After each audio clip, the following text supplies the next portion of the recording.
Pakshi bridge নিয়ে একটা চমৎকার ঘটনা শুনবো আমরা আফনান ভাইয়ের কাছ থেকে, এবং আমি বিশ্বাস করি যে এই ঘটনাটি আপনাদের অনেক ভালো লাগবে।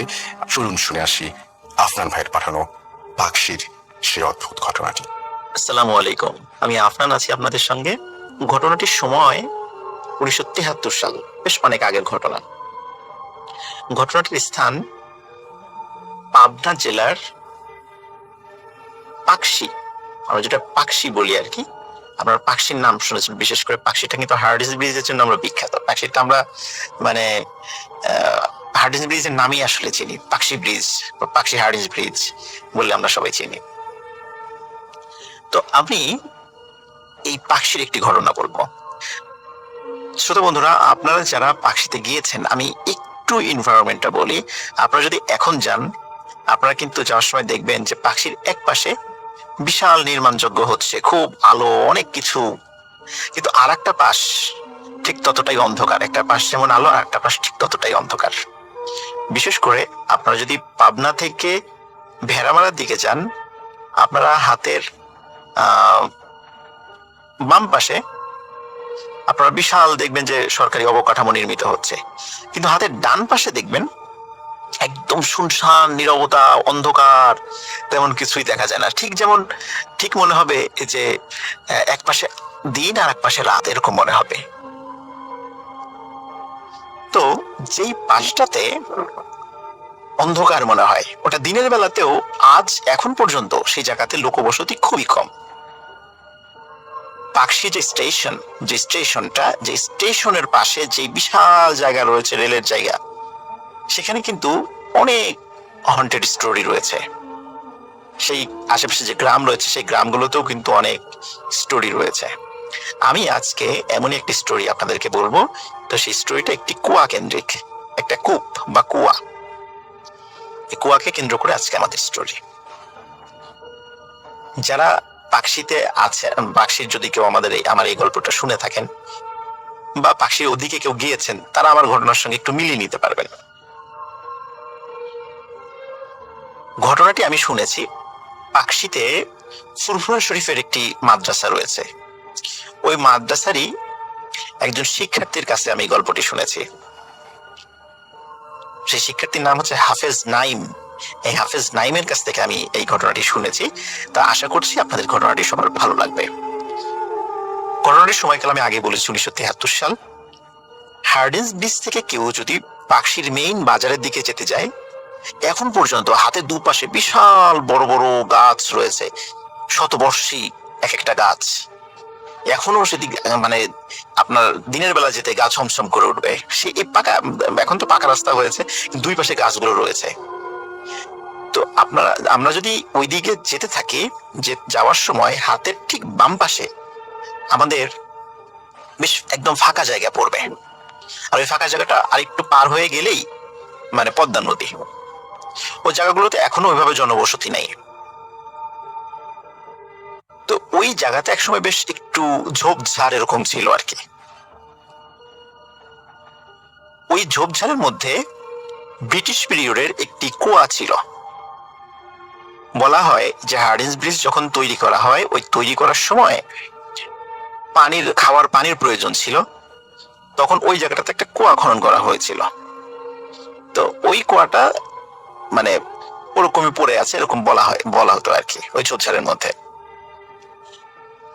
অনেকে কিন্তু ওই ঝোপঝাড়ের ওদিকে দেখা যেত যে আপনার গরু ছাগল এগুলা বেঁধে রাখতো, এরকম কিন্তু হতো। তো এভাবেই যখন একটা সময় আস্তে আস্তে যখন ঝোপঝাড় কমে আসে, কুয়ার ওই জায়গাটা উন্মুক্ত হয়ে পড়ে। কুয়ার মধ্যে কিন্তু পানি ছিল, কুয়ার মধ্যে পানি ছিল, এবং কুয়া কেন্দ্রিক কিছু অদ্ভুত কথা প্রচলিত ছিল।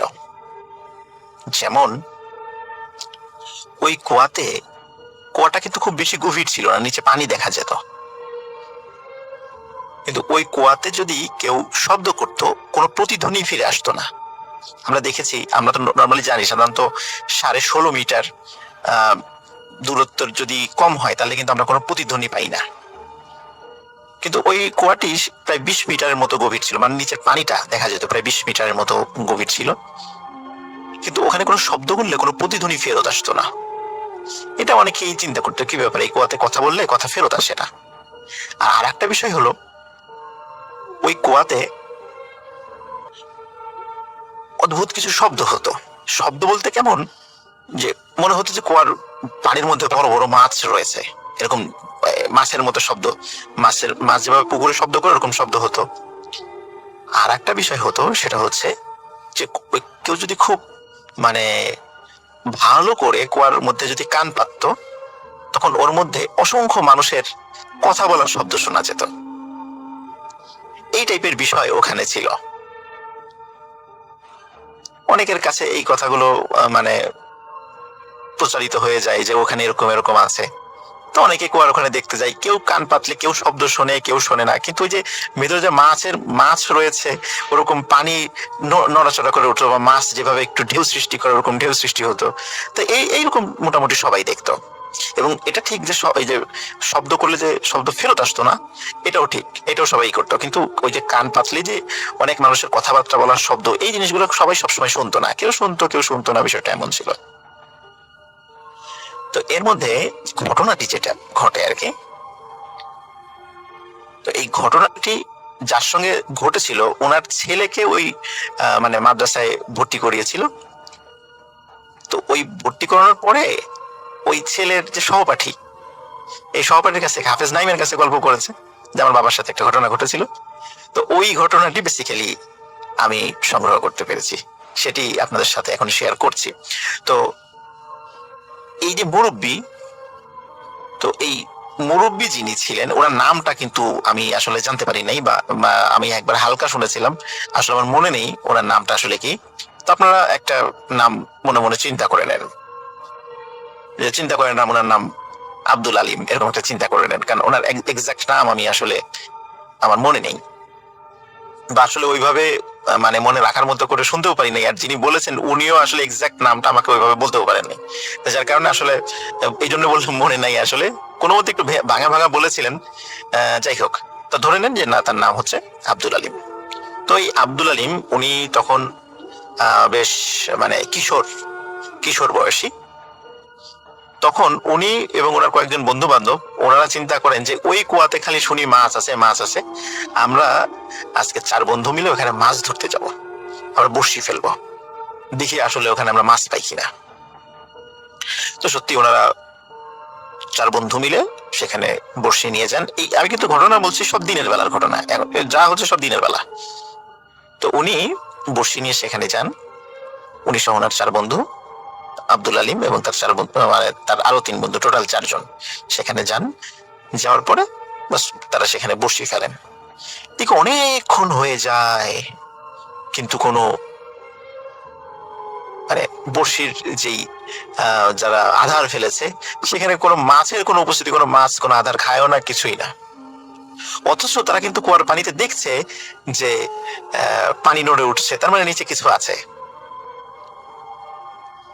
এইভাবে যখন প্রায় 3 ঘন্টা, 3.5 ঘন্টা, 4 ঘন্টা হয়ে যায়, সবাই অধৈর্য হয়ে যায় যে ধুর, এখানে আসলে কিছুই নাই, নিচে মনে হয় ব্যাং ট্যাং আছে, বা ওই দূরে তো পদ্মা নদী, পদ্মা নদীর সাথে এই কুয়ার কোনো সংযোগ রয়েছে, যার কারণে এই পানিটা এইখানে চলে আসছে, এরকম তারা চিন্তা করে। আর যদি থেকেও থাকে কোনো ব্যাং ট্যাং এই টাইপের কিছু থাকতে পারে, এখানে কোনো মাছ নাই, মাছ থাকলে এতক্ষণে অবশ্যই আমাদের বড়শির ছিপে আমাদের টান পড়তো।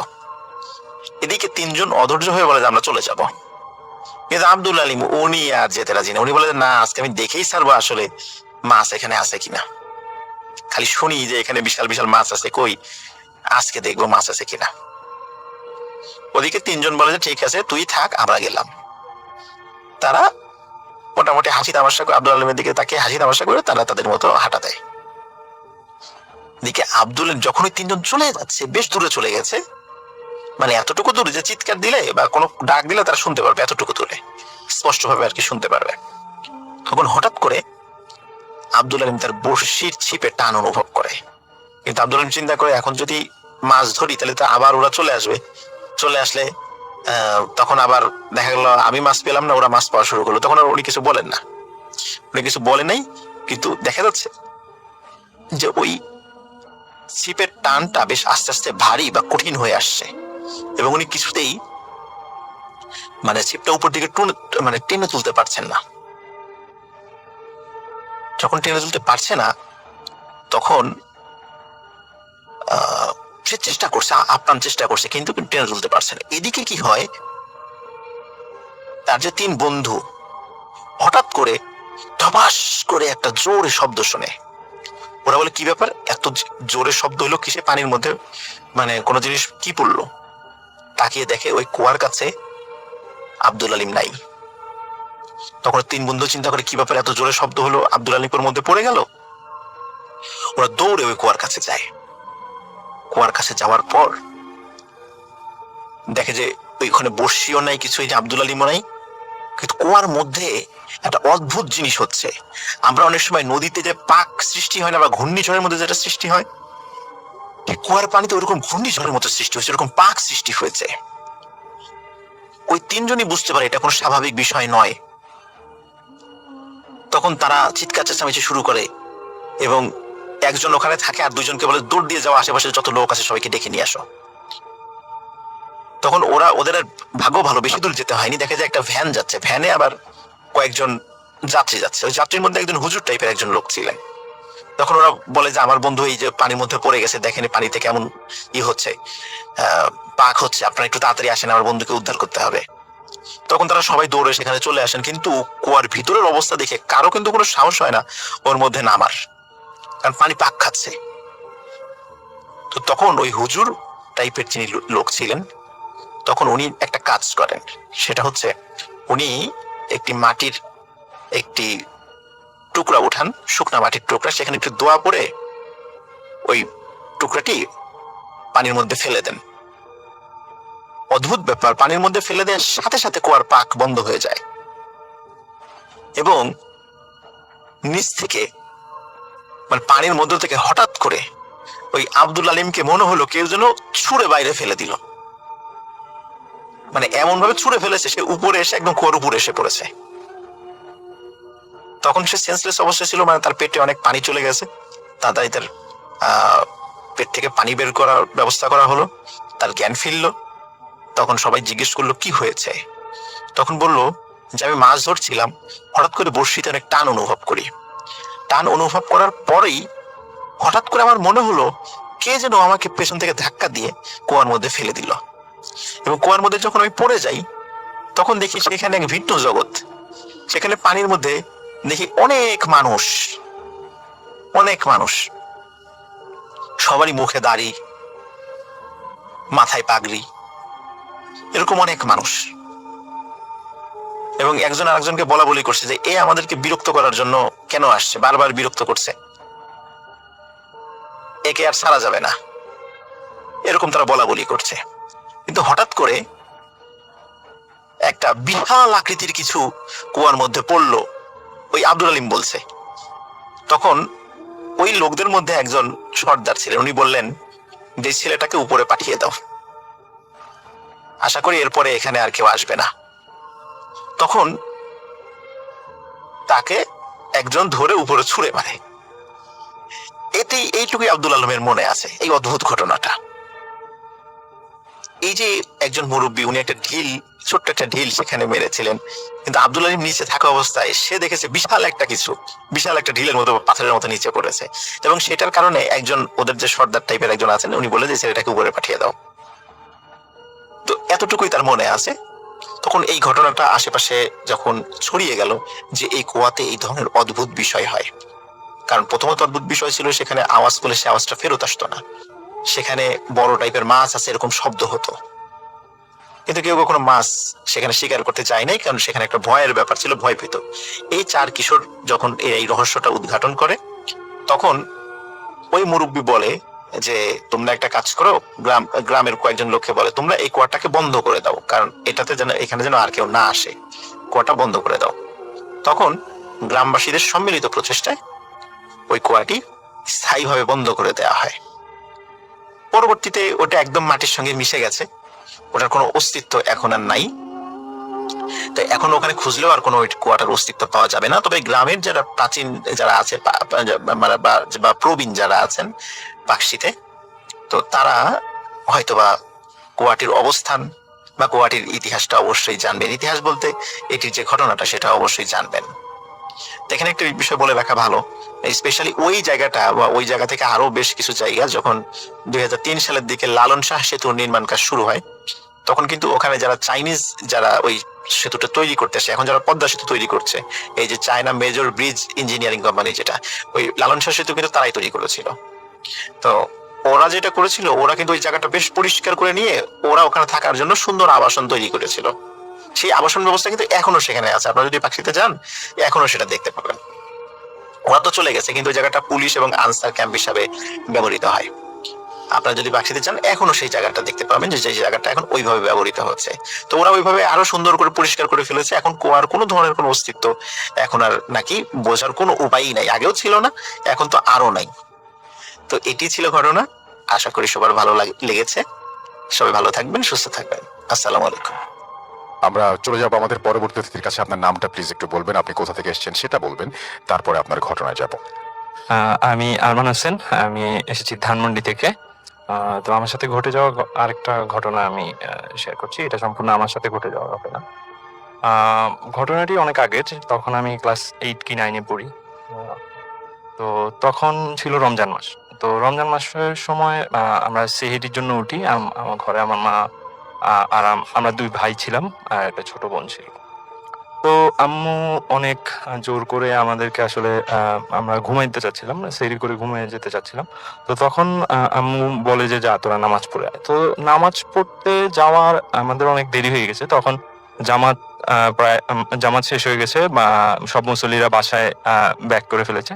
তো আ মসজিদে কেউ ছিল না। বাট মসজিদের লাইটটা জ্বালানো ছিল। আমি একটু উল্লেখ করে রাখি যে মানে আমাদের বাড়ির সামনে যে মসজিদটা ছিল, মসজিদটার ইলেকট্রিসিটি অপারেট হতো একটা ঘর থেকে। যে ওই ঘর থেকে আপনি চাইলে মসজিদের সব ইলেকট্রিসিটি অফ করে দিতে পারবেন। তো আমি আসলে মসজিদে যাই আমার ছোট ভাইকে নিয়ে। তো ছোট ভাই অনেক ছোট ছিল, ক্লাস 2 তে আর 3 তে এরকম পড়ে। তো আমরা মসজিদে যাওয়ার পরে আমি অজু-টজু করি। আমার ছোট ভাইও তখন অত কিছু বুঝে না। আমার সাথে অজু-টজু করে নামাজ পড়তে আসে। তখন আমি ২ রাকাত পড়ার পরে সেকেন্ড ২ রাকাত পড়ার সময় হঠাৎ করে ওই ঘর থেকে মসজিদের সব ইলেকট্রিসিটি বন্ধ করে দেওয়া হয়। লাইক এখন তো কেউ নামাজ পড়বে না। এইজন্য মসজিদের লাইট জ্বালায় রাখাটা আসলে ঠিক হবে না। এইজন্য হয়তোবা বন্ধ করে দেওয়া হয়। তো আমি অন্ধকারের ভিতরেই নামাজটা শেষ করি। তখন হচ্ছে আ আ মানে সেহরির পরে সূর্য উঠতে একটু দেরি হতো। একটু সময় নিত। আ আ অন্ধকারটা ছিল এমন যে কিছু দূর দেখা যায়। বাট চেহারা স্পষ্ট বোঝা যায় না। কিছু দূর মানে ১৫-২০ হাত পর্যন্ত দেখা যায়, কিন্তু কোনো কিছু বোঝা যায় না। তো আমাদের মসজিদ থেকে বের হয়ে ইটের রাস্তা ছিল।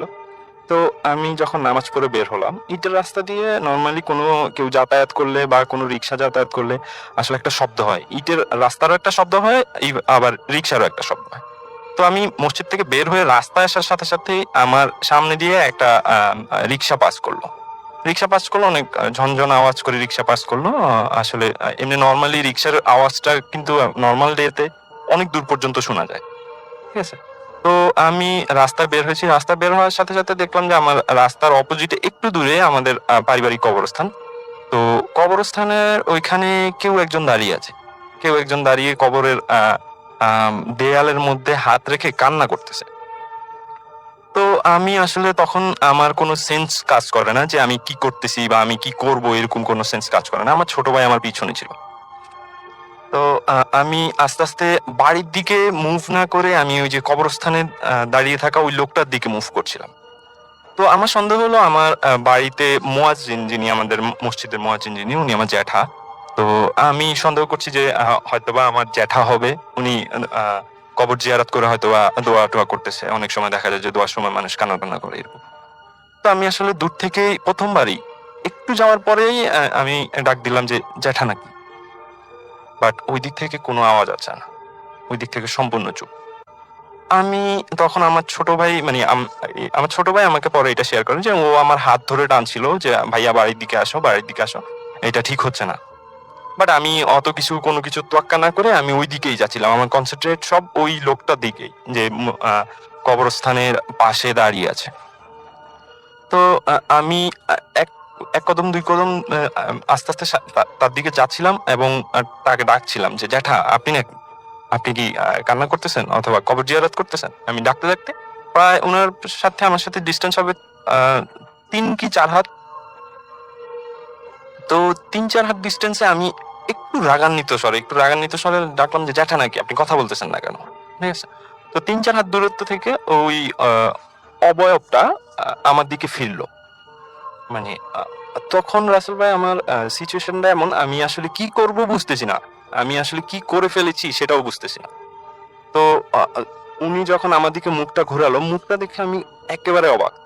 মুখটার এক্সপ্রেশন আমি কিভাবে দিব, মানে কারো মুখ যদি আগুনে জ্বলে যাওয়ার পরে যেই পোড়া মাংসগুলো নিচের দিকে ঝুলে থাকে, বা চেহারাটা অবিকল তেমন।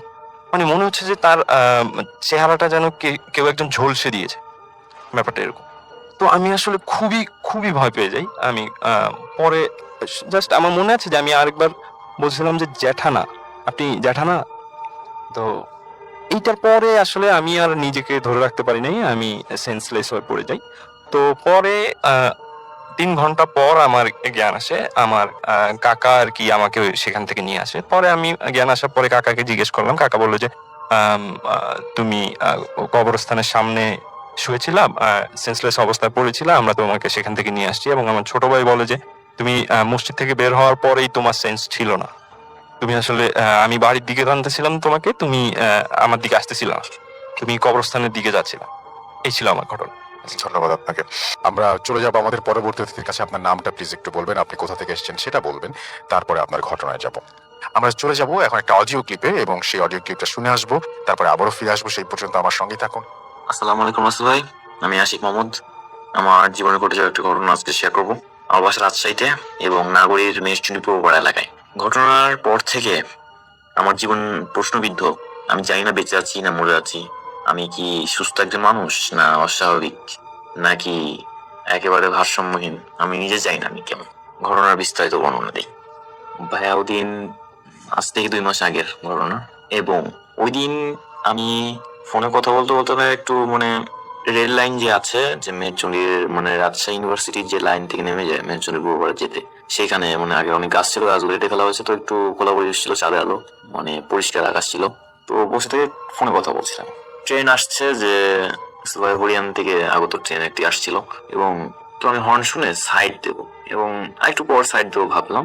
যখন উঠি, মানে ট্রেনটা যখন আসে, মানে একেবারে নাগাল থেকে আমার থেকে প্রায় 50 মিটার দূর আছে, এমন আমি উঠিতে কিছু একটা আমার পা টেনে ধরে। লাইনের সাথে মনে হচ্ছে পাটা আমার সংযুক্ত। আমি একেবারে ভয় পেয়ে যাই ভাইয়া। ট্রেনটা যদিও বা আস্তে আস্তে আসছিল, তো আমি বুঝতে পারি আজকে আর আমার রক্ষা নাই। আমি সব শত্রু, বন্ধু, পরিবার, আপনজন, প্রিয় মানুষ সবার মুখগুলো একবার করে মনে করে নিই। আমার যে মা আছে তাকে মানে স্মরণ করি, ছোট ভাইটা, প্রিয় মানুষটা, সবাই একবার করে স্মরণ করি, এবং আমি মৃত্যুর জন্য রাসূল ভাই প্রস্তুত হয়ে যাই। মানে আল্লাহ যখন সামনে আসবে আমার জানটা জাস্ট কবজ করে নেবে, আমি তৈরি হয়ে যাই। আমার বাঁচার কোনো উপায় ছিল না ভাইয়া। ফোনটা পকেট মানে হাতে ছিল, পকেটে রেখেছিলাম, পকেট থেকে বের করে সাইডে মানে ফেলে দিই, এবং আমি তৈরি হয়ে যাই সম্পূর্ণ। আল্লাহর নাম নিতে থাকি। একেবারে আশেপাশে কেউ ছিল না, মানে আমাকে যে উদ্ধার করবে আশেপাশে কেউ ছিল না। আল্লাহর নাম নিতে থাকি, সূরা ইখলাস পড়তে থাকি। কিছুক্ষণ পর ভাই যখন ট্রেনটা একেবারে কাছে চলে আসে, আমি জোরে করে আল্লাহু আকবার করে চিৎকার করি। চিৎকার নয়, মানে মাঝারি ভাবে আল্লাহু আকবার বলি। তো যখন আল্লাহু আকবার বলি, ট্রেনটা কেন যেন আমার শরীরের ভেতর দিয়ে আসলে চলে যায়, এবং আমি নিজেকে বিশ্বাস করতে পারি না। আমি ভাবি যে আমি আর বেঁচে নেই, যে বেঁচে নেই। আমাকে কবরে শোয়ানো হবে, অনেক মানুষ আসবে, কান্নাকাটি হবে, আমি দেখবো সবাইকে। এগুলো চিন্তা ভাবনা মাথা ভেতর ঘুরছে। কে দেখতে আসবে আমায়, কে কাঁদবে আমার জন্য, আমি এগুলো জাস্ট ভাবছি। মন কান্না কে আসবে আমাকে প্রশ্ন করবে। ভাই কেমন যে অনুভূতি, এটা জাস্ট আমি বুঝছি। আমি যখন রেল লাইন থেকে অক্ষত অবস্থায় নিচে নামি, পৃথিবীর সব খুশিকে আলাদা করলেও একত্রে করলে সেই খুশিটা হবে না আমার যে খুশিটা হয়েছিল। মৃত্যুর মুখ থেকে বেঁচে আসার যে এতটা আনন্দ, সেদিন আমি বুঝেছিলাম ভাইয়া, আমি জীবনকে আসলে আগের থেকে অনেক আরো বেশি ভালোবাসি, নিজের জীবনকে, সেদিন পর থেকে। এবং কি হয়েছিল আমার সেটা আমি জানি না। বাসায় গিয়ে কোনো কিছু না বলে বমি করে দিই, এবং আসলে অসুস্থ হয়ে পড়ি, ঘুমিয়ে যাই। ঘুমের ট্যাবলেট 4টা খেয়েছিলাম, ঘুমিয়ে যাই। সকালবেলা উঠে বাইরে বের হই, আর রাসূল ভাই একটা অদ্ভুত ঘটনা আমার সাথে ঘটতে থাকে।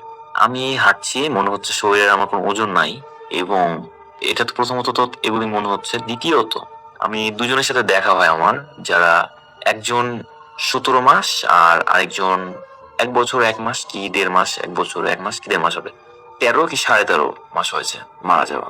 দুইজনকে আমি দেখি। আমি নিজের চোখে বিশ্বাস করতে পারি না, আমি একটু ভয় পেয়ে যাই রাসেল ভাই। ঘটনা আকস্মিকতা, একটু ভয় পাওয়ারই কথা।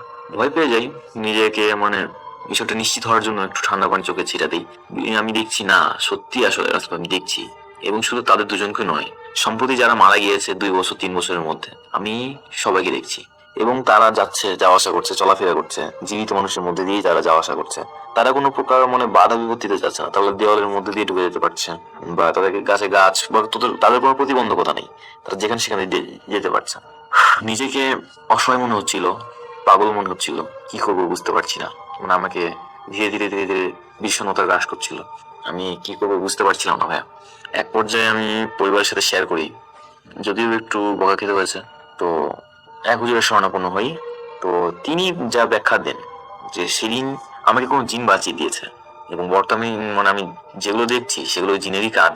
সে আমাকে এটা বোধ করাতে চায় যে মৃত মানুষ জীবিত মানুষের মধ্যে তফাৎ কি, বা মৃত মানুষরা আসলে কেমন ভাবে জীবনযাপন করে, আমাকে সেটা নাকি বোঝাতে চায়। আসলে ভাই বিষয়টা যদিও আমার কাছে প্রথম প্রথম ভয়ঙ্কর লাগতো, এখন আমি এই বিষয়টার সাথে ধীরে ধীরে ইউজ টু হয়ে যাচ্ছি।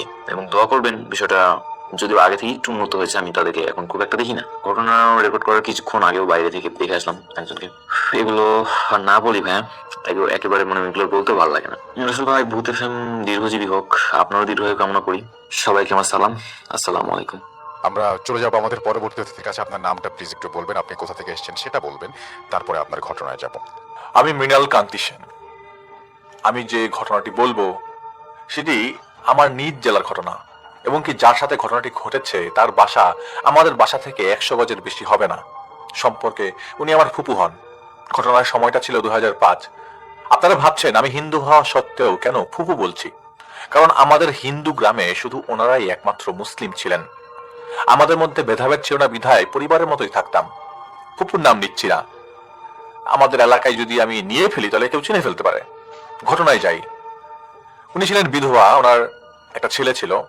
যখন ওনার ছেলের বয়স 5, তখন তার স্বামী এই ফুপুকে সহ বাবার বাড়ি থেকে পলায়ন করেন এবং আর কখনো সেই বাবার বাড়িতে ফেরেননি। তো বাবার কিছু ধানি জমি ছিল, বর্গা চাষ করে মা ছেলের ছোট্ট সংসার চালাতেন। তো বাড়ির বর্ণনা দিতে গেলে এরকম যে ছোট একটি পরিবারের বাবা মা, ফুপুর ছেলে ঘর এক ঘর, এবং বড় ভাইয়ের এক ঘর, ছোট ভাইয়ের এক ঘর, এবং ফুপুর আলাদা ঘর। পূর্ব পশ্চিম দক্ষিণ দিকে ধানি জমি, অনেক দূর পর্যন্ত ফাঁকা, উত্তরে আমাদের হিন্দু গ্রাম। যে সময়ের ঘটনা, সময়টা ছিল আমন ধানের সিজনের শেষের দিকে। আপনারা জানেন ধান কেটে বাড়ি এনে সিদ্ধ করে শুকাতে হয়। তার রাতে তার বড় ভাবি সহ ধান সিদ্ধ করেন সকালে সকালে শুকানোর উদ্দেশ্য করে। পরের দিন সকালে ধান শুকাতে হবে মাটির রাস্তায়। তো আপনারা জানেন যারা গ্রামের রাস্তায় সচরাচর অনেক গ্রামের রাস্তাই মাটির। তো সকালে রাস্তা আগে দখল করার জন্য ফুপুর ভাবি মানে আমার চাচি ঝাড়ু নিয়ে আগে ভাগেই রাস্তা, এরকম 2005 সালের দিকে পাকা রোড হওয়ার, তখন পাকা রোড ছিল না, তো চাচি রাস্তা ঝাড় দিচ্ছেন। তারা ধান শুকাবেন আর কি। তো রোদ একটু বেশি হলে সিদ্ধ করা ধান নিয়ে যাওয়ার উদ্দেশ্য তাদের। সকাল 9টার দিকে ফুপু ধান ডেলি করে নিয়ে সেখানে নিয়ে যান। গিয়ে দেখেন রাস্তায় ধুলা গাছের পাতা যেমন ছিল তেমন পড়ে আছে। তো ফুপু বাড়ি গিয়ে চাচির সাথে বকাবকি করে আবার নিজেই ঝাড়ু নিয়ে রাস্তা পরিষ্কার করার উদ্দেশ্যে যান। রাস্তার ঝাড় দেওয়ার শেষ পর্যায়ে সোনার একটা নাক ফুল পড়ে থাকতে দেখেন তিনি। তো ওনার ভাবি যেহেতু আগে এসে ঝাড়ু দিয়ে গেছেন, তো ফুপু ভাবেন এটা হয়তো তার ভাবির হবে, নাক থেকে খুলে পড়েছে, খেয়াল করেনি। এই ভেবে তুলে নেন যে খাওয়া নিয়ে পরে দিয়ে আসবো। তো কাজে কাজে দিন যায়, এরই মাঝে ফুপু খেয়াল করে যে ওনার ভাবির নাকে ফুল ঠিকই আছে। তো উনি ব্যাপারটা চেপে যান, অন্য মানুষ হতে পারে, কারোর সাথে শেয়ার করেন না। তো কয়েক বছর পর হঠাৎ করে সেই নাকের ফুলের কথা মনে পড়ে। কি করবেন ভেবে না পেয়ে ওনার ভাবিকে বলেন যে মহিলা মানুষ যেহেতু লোভ সামলাতে পারে নাই, তো অনেক কথাবার্তার পর এক পর্যায়ে উনি নিজেই সেই নাক ফুলটা তার নিজের নাকে পড়ে নেন। সেদিন রাতে তিনি ঘুমিয়েছিলেন, স্বপ্ন দেখেন দূর থেকে কেউ যেন এসে ওনাকে ডাকছে, কিছু বলতে চাচ্ছে, কিন্তু ফুপি কিছুই বুঝতে পারছে না। দুঃস্বপ্ন ভেবে ভুলে যান। কয়েকদিন পর পর এই একই রকম স্বপ্ন দেখেন, শেয়ার করছিলেন না কারোর সাথে। বারবার দুঃস্বপ্ন ভেবে ভোলার চেষ্টা করেন, আর ব্যাপারটা বারবার চেপে যান। এবার আর দূরে থেকে নয়, একেবারে এই সামনে এসে কিছু বলতে চাচ্ছেন। কিছু সময় কেটে যাবার পর হঠাৎ করেই ফুপুর হাতটি ধরেন, বলেন চলো আমরা চলে যাই, তোমাকে আর কষ্ট করতে হবে না। ফুপু ভয় পেয়ে হাত ছাড়ানোর সময় ধস্তাধস্তি করেন এবং এক পর্যায়ে ঘুম ভেঙে যায়। এভাবে কিছুদিন স্বপ্নের মাঝে বিরক্ত করবার পর একদিন ফুপু রাতের খাবার খেয়ে ঘুমিয়েছিলেন। ঘুম আসবে আসবে ভাবে এমন সময় ঘরে কারোর উপস্থিতি তিনি অনুভব করছিলেন। ফুপু এক চোখ খুলে দেখার চেষ্টা করেন। অন্ধকারেই দেখেন মানুষের মতো একটা অবয়ব দেখা যাচ্ছে। চোর ভেবে চিৎকার করবেন, কিন্তু কোনোভাবেই চেষ্টা করে তিনি গলা থেকে শব্দ বের করতে পারছিলেন না। অনেক চেষ্টা করেও নড়াচড়া করতে পারছিলেন না। বাধ্য হয়ে কলিজা বড় ভয় নিয়ে চুপ হয়ে পড়ে রইলেন আর দেখতে লাগলেন কি হতে চলছে। এই মানুষরূপী অবয়বটা আস্তে আস্তে ফুপুর কাছে এসে বিছানায় বসেন আর ফুপুকে বলছেন, দেখো তো আমাকে চিনতে পারা যায় কিনা। ঠিক তখনই কোথা থেকে যেন এক ঝলক উজ্জ্বল আলোর রশ্মি সেই অবয়বটার উপর পড়ে। ফুপু দেখে স্বপ্নের দেখা সেই অবয়বটা। ফুপু একটু সাহস করে বলে, তোমার এখানে ওনাদের ভাষায় বলে যে কাই তোমার স্বপনত আসি ভয় দেখান, এবার সামানত সামনত আসলে কেমনে করি, মুই ভয় পাবার লাগছ, মুই তোমার কি ক্ষতি করছি, তোমরা যাও আর তোমাকে ভয় দেখান না। মানে এরকম ভাবে তাদের আঞ্চলিক ভাষা, আমি তোমার কোনো ক্ষতি করি নাই, তুমি কেন এখানে এসছো। তো অবয়বটা ফুপুর নাম ধরে বলেন, আরে ভয় পাচ্ছ কেন, আমাকে চেনো না, তোমাকে না স্বপ্নে দেখাতেই প্রতিদিন প্রায় সময়। ফু বলেন, কি ক্ষতি করেছি তোমার, আমার সাথে এমন করছো কেন, তোমাকে তো আমি চিনি না, আমাকে বিরক্ত করো না, নাহলে কিন্তু আমি আমার ভাইকে ডাকবো। এভাবে অনেকক্ষণ কথা বলার পর ফুপুর হাত ধরে কিছু বলতে যাবে এমন সময় ফুপু এক চিৎকার করে, আল্লাহ গো বাঁচাও। চিৎকার করে উঠে ধরে দরজা খুলে এক দৌড় দিয়ে তার ছোট ভাইয়ের ঘরের সামনে গিয়ে জ্ঞান হারিয়ে পড়ে যান। তার ভাইয়ের মাথায় পানি ঢেলে জ্ঞান ফেরান। জানতে চাওয়া হয়, ফুপু সব বলেন। ওনার ছোট ভাই ঝাড় ফু করে পানি পড়া খাইয়ে কোনো মতে রাত পার করান। সে রাতে ফুপুর ঘরে তার ছোট ভাই ঘুমান আর ফুপু শুয়ে থাকেন তার বড় ভাবির সাথে। সারা রাতেই আর ঘুমান না ভয়ে। পরের দিন সব সময় ফুপুর কাছে মনে হতে থাকে চারিদিকে অনেকগুলো চোখ তাকে দেখছে, তেমন কোনো সমস্যা হচ্ছে না। পরের দিন এক বড় হুজুরের কাছ থেকে তেল পড়া পানি পড়া এনে সেই রাতেই তিনি সেগুলো ইউজ করে ঘুমিয়ে পড়েন। কোনো সমস্যা হবে না এইভাবে, কিন্তু ঘুম ভাঙে শরীরে কেমন একটা সুরসুরি অনুভূতি পেয়ে। উঠে দেখেন পায়ে হাতে গলায় পিঁপড়া হেঁটে বেড়াচ্ছে, কিন্তু আশ্চর্যের বিষয়টা হলো একটা মশাও কামড়ায় নেই। উঠে বসেন এবং নিজেকে আবিষ্কার করেন বাড়ির পেছনের কদম গাছের নিচে। তখন ফজরের আজান হচ্ছে, হালকা হালকা আলো ফুটছে। ওনাদের বাড়ির পেছন দিকটায় একটা বাঁশঝাড় আছে। বাঁশঝাড়ের মাঝখানে বড় একটি কদম গাছ ছিল। পরের দিন সবাইকে ঘটনা খুলে বললে ওনার বড় ভাই হেসে উড়িয়ে দেন। বিশ্বাস করার কথা না, কোনো মতেই বিশ্বাস করতে চাচ্ছিলেন না। বারবার হেসে উড়িয়ে দেন, গালি দেন। ওই অবয়বটার উদ্দেশ্যে সেদিন ফুপুর শরীরে ওই অবয়বটা এসে ভর করে বলেন, ফুপুর নাম ধরে, অমুক, তোর ভাই অমুক আমাকে বিশ্বাস করে না, আমাকে গালি দেয়, আমি তোর ভাইকে ছাড়বো না, এই বলে দিলাম। তখন ফুপুর ছোট ভাই ছিলেন মাদ্রাসার শিক্ষক।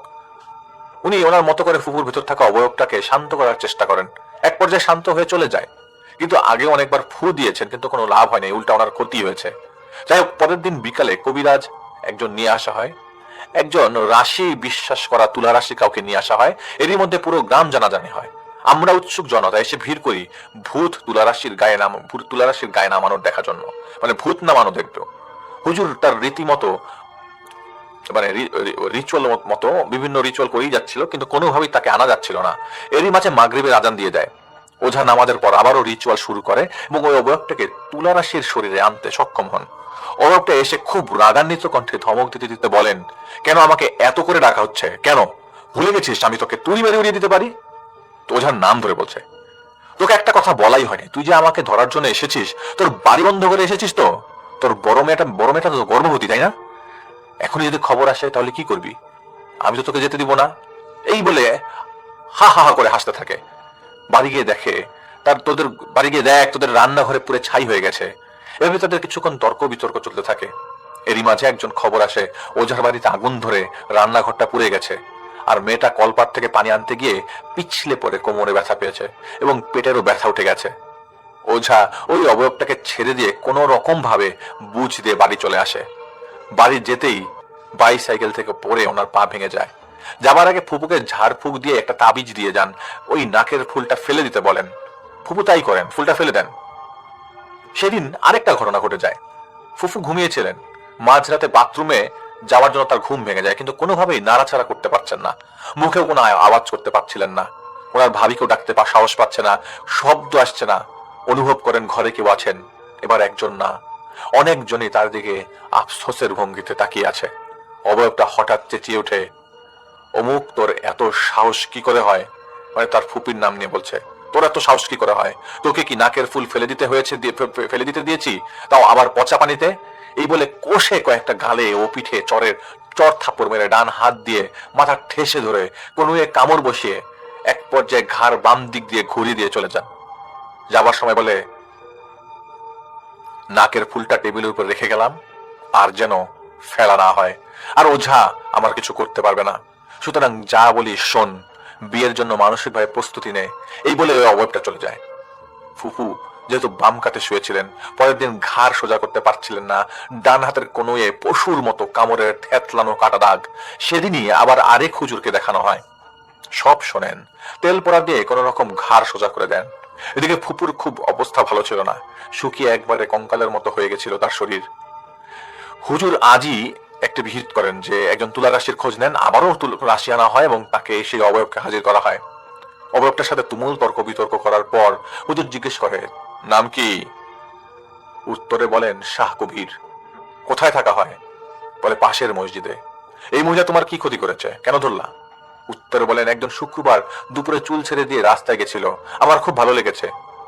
পরের দিনই সোনার একটা নাকের ফুল দিছিলাম, ও পড়েছে, আমার বউ হয়েছে, এখন আমি ওকে নিয়ে যাব, আমাকে ছেড়ে দেন, আমি ওকে নিয়েই যাব, কেউ ঠেকাতে পারবে না বলেই হাসি দিয়ে হা হা করে হেসে ওঠেন। হুজুর বলেন, তুই তো ওকে নিতে পারবি না, তুই ছেড়ে যাবি কিনা সেটা বল। অবয়ব ছেড়ে যাবে না, অনেক করে বোঝানোর পরেও যাবে না। অবশেষে কাঁচা বাঁশের কঞ্চি আনা হয় এবং তুলা রাশির ছায়ায় মারতে আরম্ভ করা হয়। মার পড়ার সাথে সাথেই সে কি অসম্ভব চিৎকার, অনেক কাকুতি মিনতি করে ফুপুকে ছেড়ে যাবার কথা স্বীকার করেন।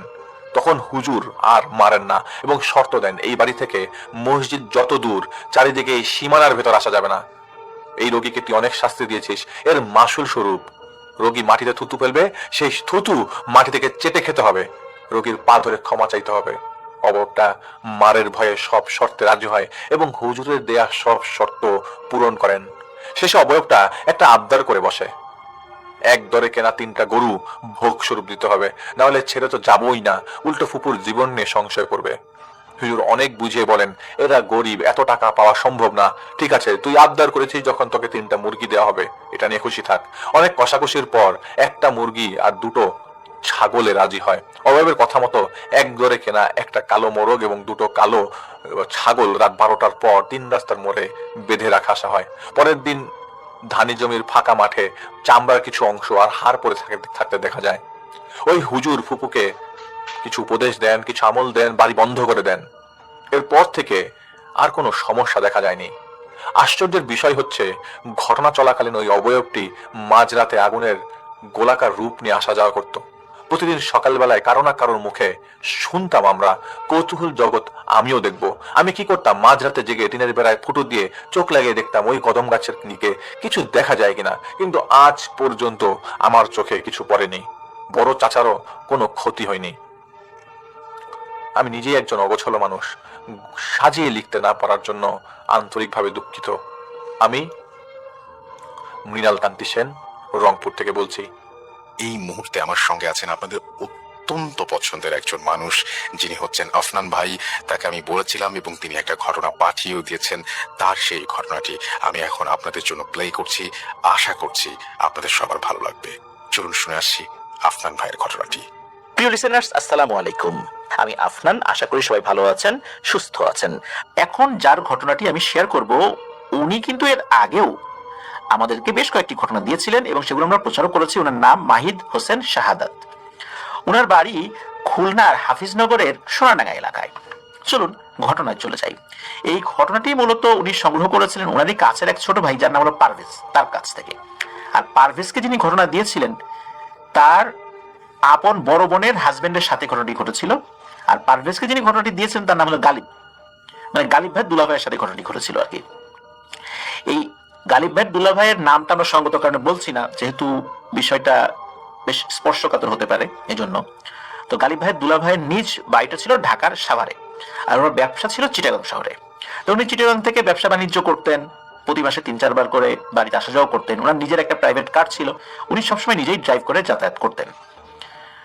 ঘটনাটি ঘটেছিল মূলত তার রাতের বেলা, যখন আসা যাওয়া করার প্রয়োজন হতো, সবসময় তো আসা যাওয়া করতেন। ওই যাতায়াতের পথের একটি জায়গায়। এই ঘটনাটি ঘটেছিল 2010 সালে। তখন বেশ গরম পড়েছে। তখন কিন্তু এই যেই ঢাকা চট্টগ্রাম যে 4 লেনের যে হাইওয়েটা, এই হাইওয়েটা তখনও এভাবে কমপ্লিট হয়নি। যেদিন রাত্রে ঘটনাটি ঘটে উনি প্রতিবারের মতো নিজ গাড়ি চালিয়ে বাসায় ফিরছিলেন। ঢাকা ক্রস করে কুমিল্লা চিটাগাংয়ের কোনো একটি জায়গায় তখন উনি ছিলেন। হঠাৎ করে ওনার পানির পিপাসা পায়। উনি কিন্তু সবসময় গাড়িতে পানি রাখতেন, কিন্তু ওই দিন কোনো একটা কারণে উনি ভুলে গিয়েছিলেন বা চিন্তা করেছিলেন আছে তো পানি, এই জন্য বিষয়টা মাথায় ওইভাবে নেন নাই। উনি গাড়ি চালাতে চালাতে যখনই ওনার পাশে থাকা একটা জায়গায় হাত দেন যেখানে সাধারণত পানি থাকে, দেখলেন যে বোতল আছে কিন্তু বোতলে পানি নাই। তখন ওনার মনে পড়লো, আরে আমি তো পানি আনতে ভুলে গেছি। বেশ টেনশনও পড়ে যান, কি করবেন এখন। তখন রাত আনুমানিক 2টো কি 3টা বাজে এমন। 2010 সালে ওই সময় কিন্তু এখন যেরকম আলোক উজ্জ্বল দেখা যায়, একটু দূরে দূরে বিভিন্ন হাইওয়ে রেস্টুরেন্ট গুলো, ছোট ছোট দোকানগুলো, তখন কিন্তু এরকমটা ছিল না।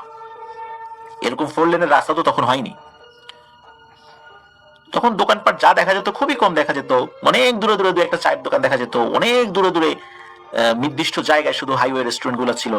তো উনি যেই জায়গাতে ছিলেন বা যেই জায়গাতে এসে ওনার খুব পিপাসা পায়, ওই জায়গায় একদম নীরবতা বিরাজ করছিল, কিচ্ছু নাই, এমন একটা অবস্থা আর কি। উনি গাড়ির গ্লাসে চোখ রেখে গাড়ি চালাচ্ছেন, আশেপাশে ঘর বাড়ি আছে কিনা উনি দেখার চেষ্টা করছেন, যে গাড়িটা একটা পাশে থামিয়ে হয়তো সেই ঘর বাড়ি থেকে উনি পানি চাইবেন আর কি। এত পানি পিপাসা চেপেছে যে ওনার মনে হচ্ছে বুকের ছাতি ফেটে যাবে। এত পানি পিপাসা কিন্তু সাধারণত চাপে না, কিন্তু ওনার কোনো এক কারণে এত তেষ্টা পেয়েছিল। উনি যখন গাড়ি নিয়ে যাচ্ছিলেন উনি খালি দেখতে পাচ্ছেন দুই পাশে শুধু বড় বড় গাছগাছালি এগুলো। তো গাড়ি চালাতে চালাতে উনি ডিসাইড করেন যে না, আর আমি গাড়ি চালাতে পারবো না, পানি তেষ্টা হয়তো মরেই যাবো, এখন কোনোভাবেই গাড়ি চালানো সম্ভব না।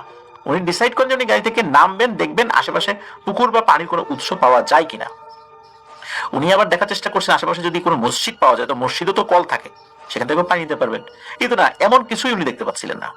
উনি গাড়িটা এক পাশে থামিয়ে নিরাপদ জায়গায় গাড়িটা রেখে নামেন, নেমে পানির উৎস খুঁজতে থাকেন। তো পানির উৎস খুঁজতে গিয়ে উনি হাঁটাহাঁটি শুরু করে দেন। চিন্তা করেছেন কোনো পুকুর টুকুর যদি পাশে পড়ে উনি বোতলে সেই পানি ভরে নেবেন। খুব বেশিক্ষণ কষ্ট করতে হয় নাই, 2-3 মিনিট হাঁটার পর একটা পুকুর উনি পেয়েও যান। উনি পুকুরের দিকে তাকে দেখেন যে চারপাশ বেশ আলোকিত, কারণ ওই দিন আবার চাঁদনি রাত ছিল। পুকুর পাড়টা বেশ আলোকিতই ছিল, পানিগুলো বেশ ঝলমলে অবস্থায় ছিল আর কি। পুকুরের বিভিন্ন সাইড অবশ্য কচুরিপানা দিয়ে ভরা ছিল, মাঝখানটায় ফাঁকা ছিল, আবার কোনো জায়গায় কচুরিপানা, আবার কোনো জায়গায় ফাঁকা, এরকমটা আর কি। তো উনি যেই সাইডে গিয়েছিলেন ওই পাশটাতে আবার একটু কচুরিপানা ছিল। তো উনি কচুরিপানা হাত দিয়ে সরিয়ে বোতলে পানি ভরার জন্য বোতলটা যেই না আর কি ডুবাবেন, হঠাৎ করে কি হয়, ওই পানির তলা থেকে একটা হাত ভেসে ওঠে, আস্তে আস্তে পুরো একটা বডি ভেসে ওঠে। উনি দেখতে পান এই বডিটা একটা মহিলা মানুষের বডি এবং হাতটা উঁচু। উনি কিন্তু বেশ সাহসী মানুষ ছিলেন, কিন্তু তারপরেও হঠাৎ করে এইভাবে একটা বডি ভেসে উঠবে পানির ভেতরে। উনি চিন্তা করেছেন নিশ্চয়ই কেউ মার্ডার করে ফেলে রেখে গেছে, কচুরিপানা দিয়ে ঢেকে রেখেছিল, আমি কচুরিপানা সরিয়েছি তাই হয়তো বা ভেসে উঠেছে। আর হাইওয়ে রোডে কিন্তু এই ধরনের ঘটনা কিন্তু হরহামেশাই ঘটে। উনি চিন্তা করলেন যে দ্রুত এখান থেকে চলে যাই, এদিকে পানির তেষ্টাও পেয়েছে মারাত্মক। চিন্তা করলেন যে এই পাশ থেকে, এখান থেকে নিব না, অন্য সাইড থেকে পানি নিয়ে যাই। উনি যখন ওরকম চিন্তা করেছেন এবং সরেও এসেছেন, আসার পর অন্য একটা জায়গা থেকে ওই পুকুরের আরেকটা সাইড থেকে উনি পানি নিয়েছেন, নিয়ে উঠে চলে যাবেন, হঠাৎ করে কি মনে করে যেন ওই লাশের দিকে আবার উনি তাকান। উনি দেখতে পেলেন যে ওই লাশের হাতটা উঁচু হয়েছে, এক হাত উঁচু, এক আঙ্গুলে চকচক চকচক করছে কি যেন। উনি স্পষ্টই বুঝতে পারলেন যে চাঁদের আলোতে কোনো মূল্যবান ধাতু দিয়ে তৈরি একটি আংটি চকচক করছে, যেটা ওই মেয়েটার আঙ্গুলে ছিল। মূলত এটা একটা নারী অবয়ব ছিল। উনি কি করেছেন, লোভ সামলাতে পারেননি, উনি আবার ওই ডেড বডির কাছে গিয়েছেন, গিয়ে ওই আঙ্গুল থেকে আংটিটা খোলার চেষ্টা করছেন। কিন্তু সমস্যা হলো কি, যে পানিতে যদি কোনো জিনিস ডুবে থাকে, বিশেষ করে কোনো প্রাণীর দেহ, তাহলে তো ফুলে যায়, এবং ফুলে যাওয়ার কারণে ওই আংটিটা কিন্তু কোনোভাবেই খোলা যাচ্ছিল না। উনি ওনার মতো করে টানাটানি করতে করতে একটা পর্যায়ে কি হয়, ওই আঙ্গুলটাই ছিঁড়ে চলে আসে। তো উনি ওই আঙ্গুল থেকে ওই আংটিটা খুলে ফেলেন, খুলে ওই আঙ্গুলটা আবার ওই লাশ যেখানে আছে ওইদিকে ছুঁড়ে মারেন। পরে ওই আংটিটা পানি দিয়ে ভালো করে ধোন, ওনার হাতটাও ভালো করে ধুয়ে ফেলেন। এরপর উনি আর পেছন দিকে না তাকিয়ে কোনো সমস্যা ছাড়াই এবার গাড়িতে চলে আসেন। তো গাড়ি চালিয়ে উনি ঠিকঠাক মতো ওনার গন্তব্যেও চলে আসেন, প্রতিমধ্যে কিন্তু কোনো ধরনের কোনো সমস্যা হয়নি। উনি বাড়িতে পৌঁছে যান কোনো ধরনের কোনো ঝামেলা ছাড়াই। উনি বাসা গিয়ে কি করেছেন, ওই আংটিটা ওনার স্ত্রীকে গিফট করেছেন। ওনার স্ত্রী জিজ্ঞেস করেছেন যে এত সুন্দর একটা আংটি কোন দোকান থেকে কিনছো বা কোথা থেকে কিনছো? তখন উনি বলছেন যে গিফটের জিনিস এত প্রশ্ন করতে হয় না, তোমার জন্য নিয়ে আসছি আমি। ওনার ওয়াইফ এটা নিয়ে আর কোনো প্রশ্ন করেন নাই, কারণ মাঝে মাঝে উনি ওনার ওয়াইফকে গিফট দিতেন, আর ওনার ওয়াইফও হাজবেন্ডের কাছ থেকে গিফট পেয়ে অভ্যস্ত, যার কারণে এটা নিয়ে খুব বেশি প্রশ্ন করার অবকাশ আসলে ছিল না। এভাবে অনেক দিন চলে যায় কোনো ধরনের কোনো সমস্যা ছাড়াই। একটা সময় এই ঘটনা উনি ভুলেই যান। মূল ঘটনাটি ঘটে ওনার সাথে, এই ঘটনা প্রায় 7 বছর পর 2017 সালের শেষের দিকে। ঠিক আগের মতোই একদিন ওইরকম গাড়ি চালিয়ে বাড়িতে উনি ফিরছিলেন। ঠিক ওই দিন কোনো এক কারণে উনি পানি আনতে ভুলে গিয়েছিলেন। তবে এবার উনি হাইওয়েতে গাড়ি থামিয়ে একটি চায়ের দোকানে যান। ওই সময় চায়ের দোকানটা খোলা ছিল, তবে দোকান বন্ধ করছিল। দোকানদারের কাছে গিয়ে পানি চান। দোকানদার বলেন যে আমার কাছে তো এখন পানি নাই, পানি শেষ হয়ে গেছে, আমি এখন তো দোকান বন্ধ করে দিচ্ছি। তখন এই গালিব ভাই দুলাভাই বলেন যে দেখেন না একটু পানি ব্যবস্থা করা যায় কিনা, আমার খুব পানি পিপাসা চেপেছে আর কি। তখন ওই দোকানদার বলেন যে আমি তো এখন চলে যাব, তবে চিন্তা করেন না, এই পাশেই একটা গ্রাম আছে, ওরা অনেক রাত পর্যন্ত জেগে থাকে, কোনো সমস্যা নেই, আপনি যান, ওখানে গেলে একটা বাসায় গেলেই আপনি পানি পেয়ে যাবেন, কোনো চিন্তা করবেন না। তো যেহেতু দোকানদার একটা সাইড দেখিয়ে দেন, উনিও দূর থেকে দেখেন যে হ্যাঁ দূর থেকে কিছু বাড়িঘর দেখা যাচ্ছে, সেখানে লাইট জ্বলছে। তুমি গাড়িটা রাস্তার পাশে দেখে হাঁটা শুরু করেন। বেশ কিছুটা পথ হেঁটে একটা বাড়ি উনি দেখতে পান। ওই বাড়ির ভেতরে বেশ টিপ টিপ করে আলো জ্বলছে। এটা কি কোনো হারিকেন বা কুপি এই টাইপের কোনো কিছুর আলো না অন্য কোনো কিছুর আলো ঠিক বুঝতে পারছিলেন না, তবে ওই বাড়ির মধ্যে আলো জ্বলছে এটা উনি বুঝতে পেরেছিলেন।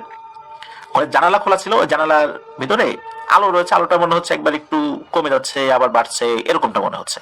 যেমনটা কুপির আলো, কখনো বাতাসে একটু এদিক ওদিক আগুন সরে গেলে আলো একটু কম বেশি এরকম হয়ে যায় কোনো একটা সাইডে, এরকম আর কি। তো উনি ওই বাড়িতে যান, যাওয়ার পর ডাকাডাকি শুরু করেন।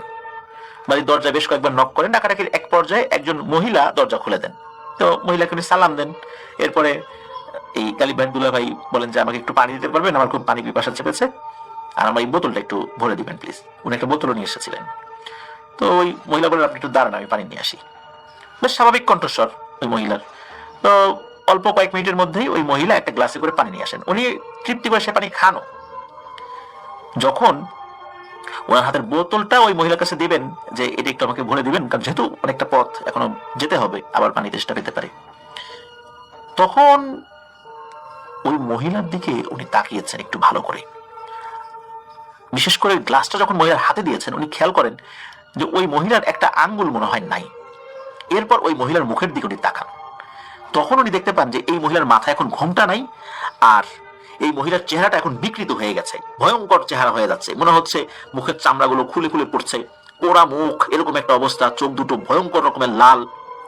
ওই মহিলা অভাবটা ওনার দিকে তাকিয়ে উচ্চ স্বরে হাসতে থাকে। এটা দেখার পর উনি ওখানেই অজ্ঞান হয়ে পড়ে যান। ওনার যখন জ্ঞান ফেরে তখন সকাল 10টা কি 11টা। উনি দেখেন ওনার পাশে বসে আছেন ওই সেই দোকানদার, চায়ের দোকানদার, রাতের বেলা যার কাছে উনি পানি চেয়েছিলেন, এবং আরেকজন ব্যক্তি, উনি ওই এলাকারই লোক। ওনারা মূলত সকালবেলা এই গালিব ভাই দুলা ভাইকে উদ্ধার করেছিলেন ওদিক দিয়ে আসার সময়। তখন ওনারা উদ্ধার করার পর জ্ঞান ফেরানোর চেষ্টা করেছিলেন, অনেকক্ষণ চেষ্টার পর জ্ঞান ফেরেও। আর যেই সাইটটাতে মূলত ওনাকে পাওয়া গিয়েছিল ওইখানে লোকজন আসলে খুব একটা যায় না, কারণ হলো ওখানে একটা ঘর তৈরি করা হচ্ছিল। বলতে ছোট একটি ঘর তৈরি করা আছে, টিনের ঘর, আরেকটি ঘর তৈরি করা হবে, মানে ওই বাড়িটা পরিপূর্ণভাবে হয়নি, তো এই জন্য ওখানে কেউ থাকে না। আর ওই দিক দিয়ে লোকজন একটু কম যায়, যেহেতু ওই দিকে কেউ থাকে না আর কি। উনি ওই বাড়িতে গিয়েছিলেন। কি মনে করে ওই দিক দিয়ে ওই এলাকারই আরেকজন লোক যাচ্ছিলেন, হঠাৎ একজনকে পড়ে থাকতে দেখেন, তিনি চিৎকার চেঁচামেচি করেন, অনেক লোকজন চলে আসে। তখন এই দোকানদারও আসে, দোকানে এসে দেখেন আরে এই লোকটা তো রাতের বেলা আমার কাছে পানি চেয়েছিল। তিনি উদ্ধার করে একটা জায়গায় আবার নিয়ে আসেন। ওনাকে যখন উদ্ধার করা হয় তখন আশেপাশে অনেক লোকই জমে গিয়েছিল। পরে দেখা গেল যে লোকজন আস্তে আস্তে চলে যাচ্ছে, তখন এই দুইজন লোক ছিল। আর ওনার জ্ঞানও ফেরত আসে এরকম 10টা 11টার দিকে। তখন ওনাকে যখন মানে এই বিষয়ে প্রশ্ন করা হয় যে আপনি ওখানে গিয়েছিলেন, কি দেখেছিলেন, উনি ওই আংটির বিষয়টা ছাড়া বাকি সব বিষয়টা খুলে বলেন, কারণ আংটির বিষয়টা বললে তো বিষয়টা অন্যরকম হয়ে যায়। তখন ওনারা বলেন যে এই বাড়ি তো আসলে নির্মাণাধীন বাড়ি, এটা তো শেষ হয় নাই, আপনি কি দেখেছিলেন, হয়তো বা ভূত দেখেছিলেন আর কি। যাই হোক, এটা নিয়ে কোনো চিন্তার কারণ নাই। ওনার জ্ঞান ফেরার পর চাটা খান, আরো কিছু খাবার খাইয়ে দেন ওই দোকানদার। ওনার গাড়িটা সব ঠিকঠাক মতো ছিল, কোনো সমস্যা হয়নি। উনি এরপরে বাড়িতে চলে আসেন। বাড়িতে চলে আসার পর ওই দিন থেকেই ওনার কিন্তু প্রচন্ড জ্বর, আর জ্বর ভালো হয় না, জ্বর ভালো হয় না, ভালো হয় না। সপ্তাহখানিক চলে যায়, মাস চলে যায়। এরপরে আর একটা সমস্যা দেখা দেয়, সেটা হলো ওনার ওয়াইফ স্বপ্নে একটা ভয়ঙ্কর অবয়ব দেখেন, একটা কুৎসিত একটা নারী অবয়ব, ভয়ঙ্কর একটা অবয়ব। সেই অবয়বটা বলছে, তোর স্বামীকে বল আমার আংটি ফিরিয়ে দিতে। উনি ঘুম থেকে ওঠার পর ওনার স্বামীকে বলেন যে এই আমি এরকম একটা স্বপ্ন দেখলাম, একটা ভয়ঙ্কর অবয়ব বলছে যে আংটি ফিরাই দিতে। উনি বলেন যে আরে কিছু না, বিষয়টা আসলে এড়িয়ে গিয়েছিলেন আর কি। কিন্তু প্রতিদিন এরকম স্বপ্ন উনি দেখতে থাকেন, বিশেষ করে গালিব ভাইয়ের বোন আর কি স্বপ্ন দেখছেন। এরপর একটা পর্যায়ে এসে এই গালিব ভাই দুলা ভাই এই সব কথা ওনার স্ত্রীকে খুলে বলেন। ওনার স্ত্রী এটা শোনার পর খুব বকাঝকা করে, এরকম একটা কাজ করছো তুমি, একটা লাশের আঙ্গুল থেকে তুমি আংটি নিয়ে আসছো, এটা তো মোটেও ভালো কাজ হয়নি, দ্রুত এটা ফেরত দাও। দিনের বেলাতেই, মানে ওই দিন দিনের বেলাতেই উনি গাড়ি চালিয়ে, যদি ওনার শরীরে জ্বর ছিল, জ্বর তো ভালো হচ্ছে না, দিনের বেলাতে গাড়ি চালিয়ে যেই জায়গাটা উনি ফাইন্ড আউট করেছিলেন যে এই জায়গা হবে, এরকম বেশ খানিকক্ষণ খোঁজাখুঁজি করতে হয়েছিল, কারণ রাতের বেলা তো কোন পুকুর, তো যাই হোক উনি শনাক্ত করতে পেরেছিলেন কোন পুকুরটা, কারণ 7 বছরে তো অনেক কিছু চেঞ্জ হয়ে গেছে। কারণ 7 বছরে তখন কিন্তু ওই যে 4 লেনের হাইওয়ে হয়ে গিয়েছে আর কি এখানে, তো হুট করে দেখলে তো অনেক কিছু চেনা যাবে না, আগের গাছপালা তো রাস্তার পাশ থেকে কেটে ফেলা হয়েছে। যার আল্লাহর রহমতে উনি চিনতে পেরেছিলেন, সেই পুকুরটা শনাক্ত করতে পেরেছিলেন, সেখানে ওই আংটিটা উনি ফেলে দিয়ে আসেন। অদ্ভুত ব্যাপার, এরপর থেকে উনি আস্তে আস্তে সুস্থ হয়ে যান, পরিপূর্ণ সুস্থ, আর জ্বর ছিল না। আর ওনার স্ত্রীও আর কোনো স্বপ্ন দেখেন না, কোনো ধরনের কোনো কবিরাজি চিকিৎসা বা ঝাড়ফুঁক ছাড়াই আল্লাহর রহমতে ওনারা সুস্থ হয়ে গিয়েছিলেন। তবে একটা খটকা রয়েই যায় গালিব ভাই দুলা ভাইয়ের মনে, যে আসলেই কি উনি কোনো লাশের শরীর থেকে আংটি নিয়ে এসেছিলেন নাকি অন্য কোনো ব্যাপার ছিল। উনি পরবর্তীতে লোক লাগিয়ে ওই এলাকায় একটা তল্লাশি চালিয়েছিলেন যে আসলেই ওখানে কোনো অপহরণের কোনো ঘটনা ঘটেছিল কিনা, কোনো লাশ উদ্ধার হয়েছিল কিনা, এই টাইপের কোনো ঘটনা ওই এলাকায় ঘটেছিল কিনা। কিন্তু না, খোঁজ নিয়ে জানা যায় ওই পুকুরে বা অত্র এলাকায় এই ধরনের কোনো ঘটনাই ঘটে নাই, কোনো লাশও পাওয়া যায় নাই। তাহলে বোঝা যায় যে ওটা মূলত কোনো লাশ ছিল না, ওটা সত্যি কোনো প্যারানরমাল বিষয় ছিল। আরো একটা ঘটনায় চলে যাব আমরা, এবং এই ঘটনাটা একটা অডিও ক্লিপ। চলুন শুনে আসি অডিও ক্লিপটি। আশা করছি এই অডিও ক্লিপটিও আপনাদেরকে অনেক অনেক আনন্দ দেবে। চলুন শুনে আসি। নমস্কার রাসেল ভাই, আমি ইন্ডিয়া থেকে বলছি। আমি একটা ছোট ঘটনা শেয়ার করতে চাই, যদি ভালো লাগে আপনি শোনাবেন। আমি অনেকদিন ধরেই ঘুরতে ফেমি শুনি, লগভগ 8-9 বছর হয়ে গেছে। তো পেশাতে আমি একজন বিএসএফ এর চাকরি করি। আমার নাম নকুল। সাল 2017 অক্টোবরের 14 তারিখ ছিল। সেদিন আমি ইন্ডিয়া বাংলাদেশ বর্ডার, আমার ইন্ডিয়া সাইডে মিজোরাম বলে এক জায়গা আছে যেখানে বাংলাদেশের বর্ডার লাগে, সেখানে আমি ডিউটি করছিলাম। বর্ডারটা আমার এমন ছিল, সেখানে কোনো তারবন্দি ছিল না, তার কাটা ছিল না, একটা নদী গেছিল, নদীর ওই পার বাংলাদেশ ছিল, নদীর এই পার ইন্ডিয়া ছিল। তো আমরা নৌকাতে নদীর মাঝখানে ডিউটি করতাম। তো সেই রাতে আমি সেকেন্ড শিফটে ডিউটিতে ছিলাম। লগভগ 2-2:30টার সময় আমি ডিউটিতে তেনার ছিলাম, ওখানে নৌকাতে বসে বসে ডিউটি করছি এবং বাংলাদেশের দিকে তাকিয়ে আছি। জ্যোৎস্না রাত ছিল। জ্যোৎস্না রাতে আমি বাংলাদেশের দিকে তাকিয়ে অবজারভেশন করছিলাম। এমন সময় দেখি নদীর ওই পাশ থেকে দুজন মানুষ কাঁধে একটা ঝোলা নিয়ে সে আস্তে আস্তে বাংলাদেশের সাইডের যে নৌকাগুলো আছে সে নৌকা দিকতে চড়ে আসছে। কেন রাতের বেলা এত দূর থেকে দেখতে পেয়েছি, নদীটা বেশি বড় ছিল না। নদীটা যদি চওড়া হিসাব করা যায়, চওড়াতে খুব জোর হলে ½ কিলোমিটার ছিল। তো আমি নদীর মাঝ বরাবর ছিলাম, সেহেতু নদীর ওই পার পুরো দেখা যাচ্ছিল পূর্ণিমাতে। তো আমি ভেবেছি হয়তো রাতের বেলা আমাদের এই সাইডেও, আমি বাংলারই, কলকাতায় বাড়ি, বাংলাদেশ আমার দেখা আছে, জানা আছে, তো একই রকম লাগে। আমার ওয়েস্ট বেঙ্গল, আমার বাংলাদেশ সব একই রকম। তো আমাদের লাইফস্টাইল, আপনাদের লাইফস্টাইল সবই একই লাগে, একই কালচার আমাদের। তো আমি ভেবেছি হয়তো মাছ ধরার উদ্দেশ্যে তারা এদিকে আসছে, আমাদের দিকে আসছে। তো আমি সেই হিসাবে তাকে দেখেই গেছি, নাকি কিছু বলেছি, আর নর্মালি আমার তখনও ভয় লাগেনি। তো সে আরো আমি এটাই ভেবেছি যে সকালের দিকে, ভোর দিকে যদি তারা মাছ ধরে, মাছ পায়, তো আমি তাদের কাছ থেকে কিছু মাছ কিনেও নিয়ে যাব, কিন্তু আমি তাদের কাছ থেকে 1-2 মাছ চাইবো। সেই হিসাবে আমি কিছু বলিনি। সেখান থেকে তারা আমার নদীর নৌকার পাশ থেকে মোটামুটি 15 মিটার দূর থেকে তারা নদীর নৌকাটা ওভারটেক করলো, এবং আমি তাকে জিজ্ঞাসা করলাম যে মাঝি ভাই মাছ ধরতে যাচ্ছেন কি? তো তারা কোনো উত্তর দিল না। কিছুক্ষণ পরে তারা পূর্ব থেকে পশ্চিম দিকে নদীটা প্রবাহিত হচ্ছিল, তো পূর্ব থেকে পশ্চিম দিকে স্রোতের অনুকূলে তারা যাচ্ছিল। তো যেতে যেতে যেতে যেতে তারা আবার ঘুরে স্রোতের প্রতিকূলে যাওয়া শুরু করলো।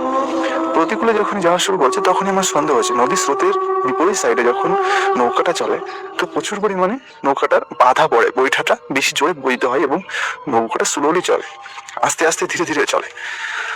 তো আমি ভালো করে অবজারভেশন করে দেখলাম নদীর অনুকূলে যেমন ভাবে নদীর নৌকাটা চলছিল তার থেকে বেশি দ্বিগুণ স্পিডে প্রতিকূলে চলছিল। তো আমি কিছু বলিনি। এমন সময় আমি তাদেরকে জিজ্ঞাসা করি যে বারবার এখান দিয়ে যাওয়া আসা করছো কেন? তারা আমার প্রশ্নের কোনো উত্তর দেয়নি, শুধু এইটুকু বললো, আমার একটা গোঙানি আওয়াজ এইটুকু আসলো, যা করছিস কর, চুপচাপ থাক। তো আমি চুপচাপ ওখানে দেখে গেলাম। তো বললাম যে একজন মানুষ আমাকে এরকম থ্রেট দিল, তো নৌকার পিছনে আমি যখন যাওয়া শুরু করি তার পিছনে নৌকাটা আমি বইতে বইতে নৌকাটা পিছন করি, কিন্তু নৌকাটা আমি ধরার মতো ক্ষমতা আমার ছিল না, যে পরিমাণে নৌকাটা জোরে যাচ্ছিল।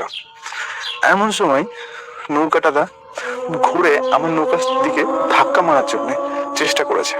তো ধাক্কা মারতে গেলে নৌকাতে একটা ঝাঁকি লাগে, সেই ভয়ে আমি নৌকাটা ডান দিক থেকে বাদিকে, বাদিক থেকে ডান দিকে যাওয়ার চেষ্টা করছি, কিন্তু না, নৌকাটা কাছে আসার সাথে সাথে আমি কোনো কিছু ফিল করতে পারলাম না। নৌকাটার মধ্যে নৌকা চলে গেল না সাইড হয়ে গেল, আমি কিছু বুঝতে পারিনি। এক লাফে দুটো মানুষই আমার নৌকার উপরে উঠে দাঁড়ালো।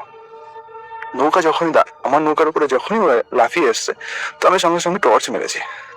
টর্চ মারার সাথে সাথে আমার পূর্ব পশ্চিম উত্তর দক্ষিণ কোনো কিছু আমার মনে ছিল না। কঙ্কাল, জানি না কঙ্কাল ছিল কিনা, কঙ্কালের উপর দিয়ে যদি কোনো লোমহর্ষক কোনো জিনিস থাকে আর অনেকটা গরিলার মতো পুরোপুরি ভাবে আমার উপরে ধেয়ে আসে। আর আমার যতটুকু মনে ছিল হাতে তাদের দুখানা বড় বড় মানুষের যে মাথার খুলি থাকে, খুলি টাইপের কিছু দিয়ে আমার উপরে আঘাত করার চেষ্টা করেছিল। আমি ওখান থেকে ভয়ে নৌকা থেকে লাফ মারার সাথে সাথে নদীর নৌকাটা এদিক থেকে ওদিক করতে করতে আমি কখন যে নদীর প্রতিকূলে চলে গেছিলাম আমি নিজেই জানি না। তো লাফ মারার সাথে সাথে আমি নিচে মাটি পাই। আমি সাঁতার কাটতে জানতাম, তো সাঁতার কাটার ফলে আমি আস্তে আস্তে কোনো রকম বাংলাদেশ সাইডের নদীর ধারের সাইডে চলে পৌঁছে গেছি, কিন্তু আমাকে কোনো রকম ভাবে নদী থেকে উঠতে দেয়নি। প্রচুর পরিমাণে আমাকে দুজন মিলে চেপে ধরে নদীর নিচে, জলের নিচে ঠেসে দেওয়ার চেষ্টা করছে। অশরীরী শক্তি কাকে বলে সেদিন আমি ফিল করেছি, অনুভব করেছি যে অশরীরী শক্তি কাকে বলে। একটা মানুষের শরীরে এত শক্তি থাকে না যে পরিমাণে তারা আমার সাথে টর্চারিং করেছে সেই রাতে। তো অনেক কষ্টে আমি কোনো রকম উঠলাম, কোনো রকম উঠে চেঁচাতেও পারছি না, গোঙানোর মতো আওয়াজ হচ্ছে, এত চেষ্টা করছি চেঁচাবো কিন্তু আমার কেউ মনে হচ্ছে গলা চেপে ধরেছে। তো সেদিন আমি অনেক কষ্ট করে কোনো রকম ভাবে সাইডে ওঠার পরে বাংলাদেশের 2-4 জন লোক দেখতে পেয়ে আমি চেঁচানো শুরু করেছি। তখন লাগভাগ সকাল হয়েই গেছে, 4টে 4:30 বেজেই গেছে। কৃষকরা মাঠে চাষ করার জন্য সাইড দিয়ে জমি ছিল যা ছিল, তারা আমাকে দেখে দৌড়ে এসছে। মানুষগুলো যখন দৌড়ে আসছে আমি সব থেকে বেশি ভয় তখন পেয়েছি। রাতের বেলা প্রথম যখন এই অশরীরী আত্মাগুলোকে আমি দেখেছি তখন সেই মানুষগুলোরই মতো লাগছিল, আর আমার মনের মধ্যে তখন এটাই মনে হচ্ছিল ওরাও অশরীরী আত্মা। তো আমি এত কিছু দেখার পরে আমি কখন অজ্ঞান হয়ে গেছি নিজেই জানি না। সকালবেলা আমার যখন ঘুম ভাঙে তখন আমি নদীর প্রতিকূলে আছি। আপনাদের বিজিবি বর্ডার গার্ড বাংলাদেশ যারা আছে সেই কোনো সিপাহীদের কাছে খবর দেওয়ার পরে তারা আমাকে সেখানে নিয়ে যায় এবং সবার শেষে সসম্মানে আমাকে ইন্ডিয়াতে ওয়াপাস করে ফেরত দেয়। তো আমার এই ছোট ঘটনা এতটা ভয়ানক ছিল কিনা জানি না, আপনার ভালো লাগলে আপনি শেয়ার করবেন। আর এটা আমার সাথে সত্যি সত্যি ঘটেছে, আর যেটা সত্যি আমি সেটাই আপনাকে শেয়ার করলাম। কে বিশ্বাস করলো না করলো সেটা আমার তো কোনো সমস্যা নেই, তাতে কোনো প্রবলেম নেই। কিন্তু যেটা আমার লাইফের সাথে ঘটেছে, চাই সেটা ভয়ানক হোক কিংবা খারাপ হোক কি ভালো হোক কি কম ভয়ানক, বাট যেটা ঘটেছে আমি আপনাকে সেটাই শেয়ার করলাম। ভালো লাগলে আপনি শেয়ার করবেন। Thank you. এই মুহূর্তে আমার সঙ্গে আছেন আপনাদের অত্যন্ত পছন্দের একজন মানুষ, যিনি হচ্ছেন আফনান ভাই। তাকে আমি বলেছিলাম এবং তিনি একটা ঘটনা পাঠিয়েও দিয়েছেন। তার সেই ঘটনাটি আমি এখন আপনাদের জন্য প্লে করছি। আশা করছি আপনাদের সবার ভালো লাগবে। চলুন শুনে আসছি আফনান ভাইয়ের ঘটনাটি। প্রিয় লিসেনার্স, আসসালামু আলাইকুম। আমি আফনান, আশা করি সবাই ভালো আছেন, সুস্থ আছেন। এখন যার ঘটনা আপনাদের সাথে শেয়ার করব, এই মাহিন মিয়া যিনি আমাদেরকে ঘটনা পাঠিয়েছেন, ওনার দেশের বাড়ি নরসিংদী জেলার মাধবদী উপজেলার পাইকারচর ইউনিয়নের মেঘনাবাজার গ্রামে। চলুন ঘটনায় চলে যাই। ঘটনাটি ঘটেছিল 2001 কি 2 সালের দিকে, এই মেঘনা বাজার গ্রামেরই ঘটনা এটা। ওখানে সুতা থেকে কাপড় তৈরি করার বিভিন্ন মেশিন রয়েছে, এগুলোকে পাওয়ার লুম বলা হয়। ওই গ্রামেরই একজন ব্যক্তি নাম মোহাম্মদ আবুল মিয়া। এই আবুল মিয়া উনি ঘটনাটি এই মাহিন মিয়া ভাইকে দিয়েছিলেন। তো যার সাথে ঘটে তার নাম হচ্ছে আব্দুল্লাহ। এই 2001 কি 2 সালে এই আব্দুল্লাহ পাওয়ার লুমে কাজ করতেন। আর ওই সময়ে নরসিংদীতে বিদ্যুৎ সাপ্লাই এখন যেরকমটা রয়েছে, আগে এতটা ছিল না। ঘন ঘন ইলেকট্রিসিটি চলে যেত, রাতের বেলা প্রায়শই ইলেকট্রিসিটি চলে যেত। আর পাওয়ার লুম কিন্তু এটা 24 ঘন্টাই কাজ করতে হতো আর কি। বিভিন্ন জন বিভিন্ন ভাবে কাজ করতেন, কেউ ডে শিফটে কাজ করতেন, কেউ নাইট শিফটে কাজ করতেন, কেউ 7 দিন ডে শিফটে করতেন, 7 দিন নাইট শিফটে করতেন। এইভাবেই প্রত্যেককেই নাইট শিফটে কাজ করতেই হতো। এই যে আব্দুল্লাহ ভাই, তো ওনারা হচ্ছে 2 ভাই, একজনের নাম আব্দুল্লাহ আর একজনের নাম হলো আব্দুল মান্নান। এই 2 ভাইয়ের সাথে আবার বনিবনা হচ্ছিল না। 2 ভাইয়ের সাথে জমি জমা নিয়ে বিভিন্ন ইস্যুতে ঝগড়াঝাটি মারামারি লেগেই থাকতো আর কি। যদিও বা 2 জনের বাড়ি পাশাপাশি, কিন্তু কেউ কারোর সাথে ওভাবে কথা বলতেন না, খুব দরকার ছাড়া আসলে কথা বলতেন না, কারণ পারিবারিক ইস্যুতে তো ঝগড়া লেগে থাকতো এই জন্য আর কি। তো এক রাতে কি হয়, এই আব্দুল্লাহ ভাই উনি পাওয়ার লুমের যেখানে আসলে দায়িত্বে ছিলেন, যেই মেশিনটাতে যেই অংশ, সেখানে গিয়েছেন, ডিউটি চলছিল, হঠাৎ করে ইলেকট্রিসিটি চলে যায়। রাতের বেলা হামেশাই ইলেকট্রিসিটি চলে যেত, এটা একটা রুটিন ওয়ার্কের মতোই হয়ে গিয়েছিল আর কি। ওই দিন আবার বেশ ঝড় বৃষ্টিও হয়েছিল সন্ধ্যার পরে। ইলেকট্রিসিটি চলে যাওয়ার পর অনেকক্ষণ হয়ে যায়, রাত 2:30 3টা বেজে যায়, ইলেকট্রিসিটি আর আসে না। তখন আব্দুল্লাহ ভাই চিন্তা করলেন ইলেকট্রিসিটি যেহেতু আসছেই না, এক কাজ করি, ইনচার্জকে বলে বাড়িতে চলে যাই। তো উনি ইনচার্জকে বলে বাড়ির দিকে রওনা দিয়েছেন। বাড়িটা খুব বেশি দূরে না, বাড়িতে যাওয়ার পথে একটা মোটামুটি ছোট একটা রাস্তা পাড়ি দিতে হয় 10-15 মিনিটের, এরপরে ওনার বাড়ি। উনি যেই পথ দিয়ে রওনা দেন, ওনার হাতে একটা টর্চ লাইট ছিল। উনি যখন হেঁটে হেঁটে আসলেন রাতের বেলা একা একা, একটা আম গাছের কাছে আসেন, অনেক পুরনো আম গাছ ওটা।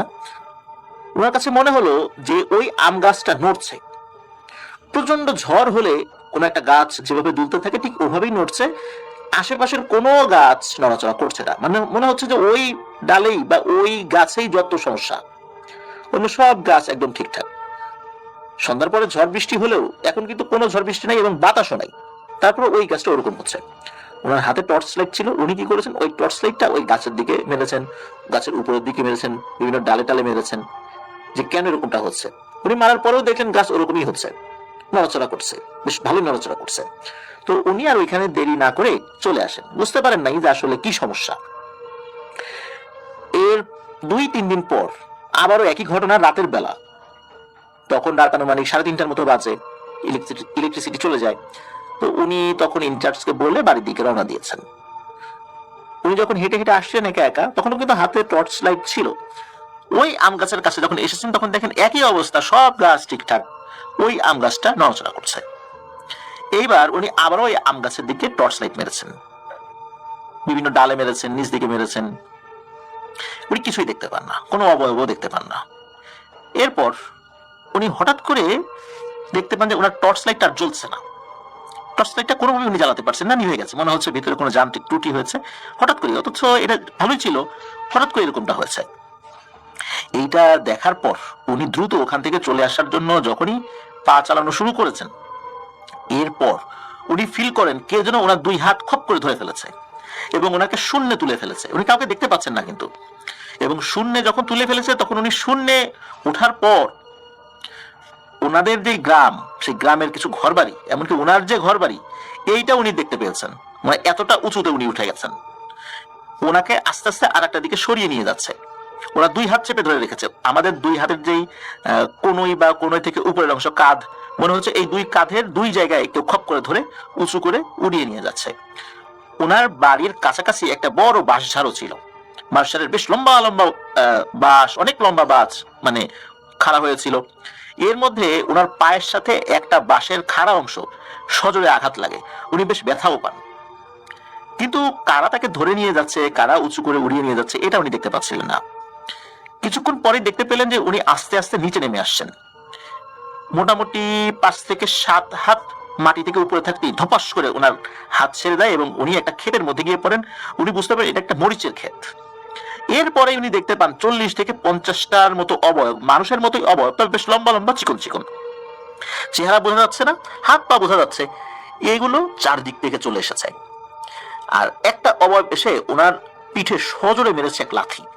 এই লাথিগুলোর আঘাত কিন্তু আমরা যেভাবে কাউকে আঘাত করলে সে যেরকম ফিল করে, বিষয়টা এরকম না, মনে হচ্ছে কোনো একটা দমকা বাতাস এসে তাকে আঘাত করছে।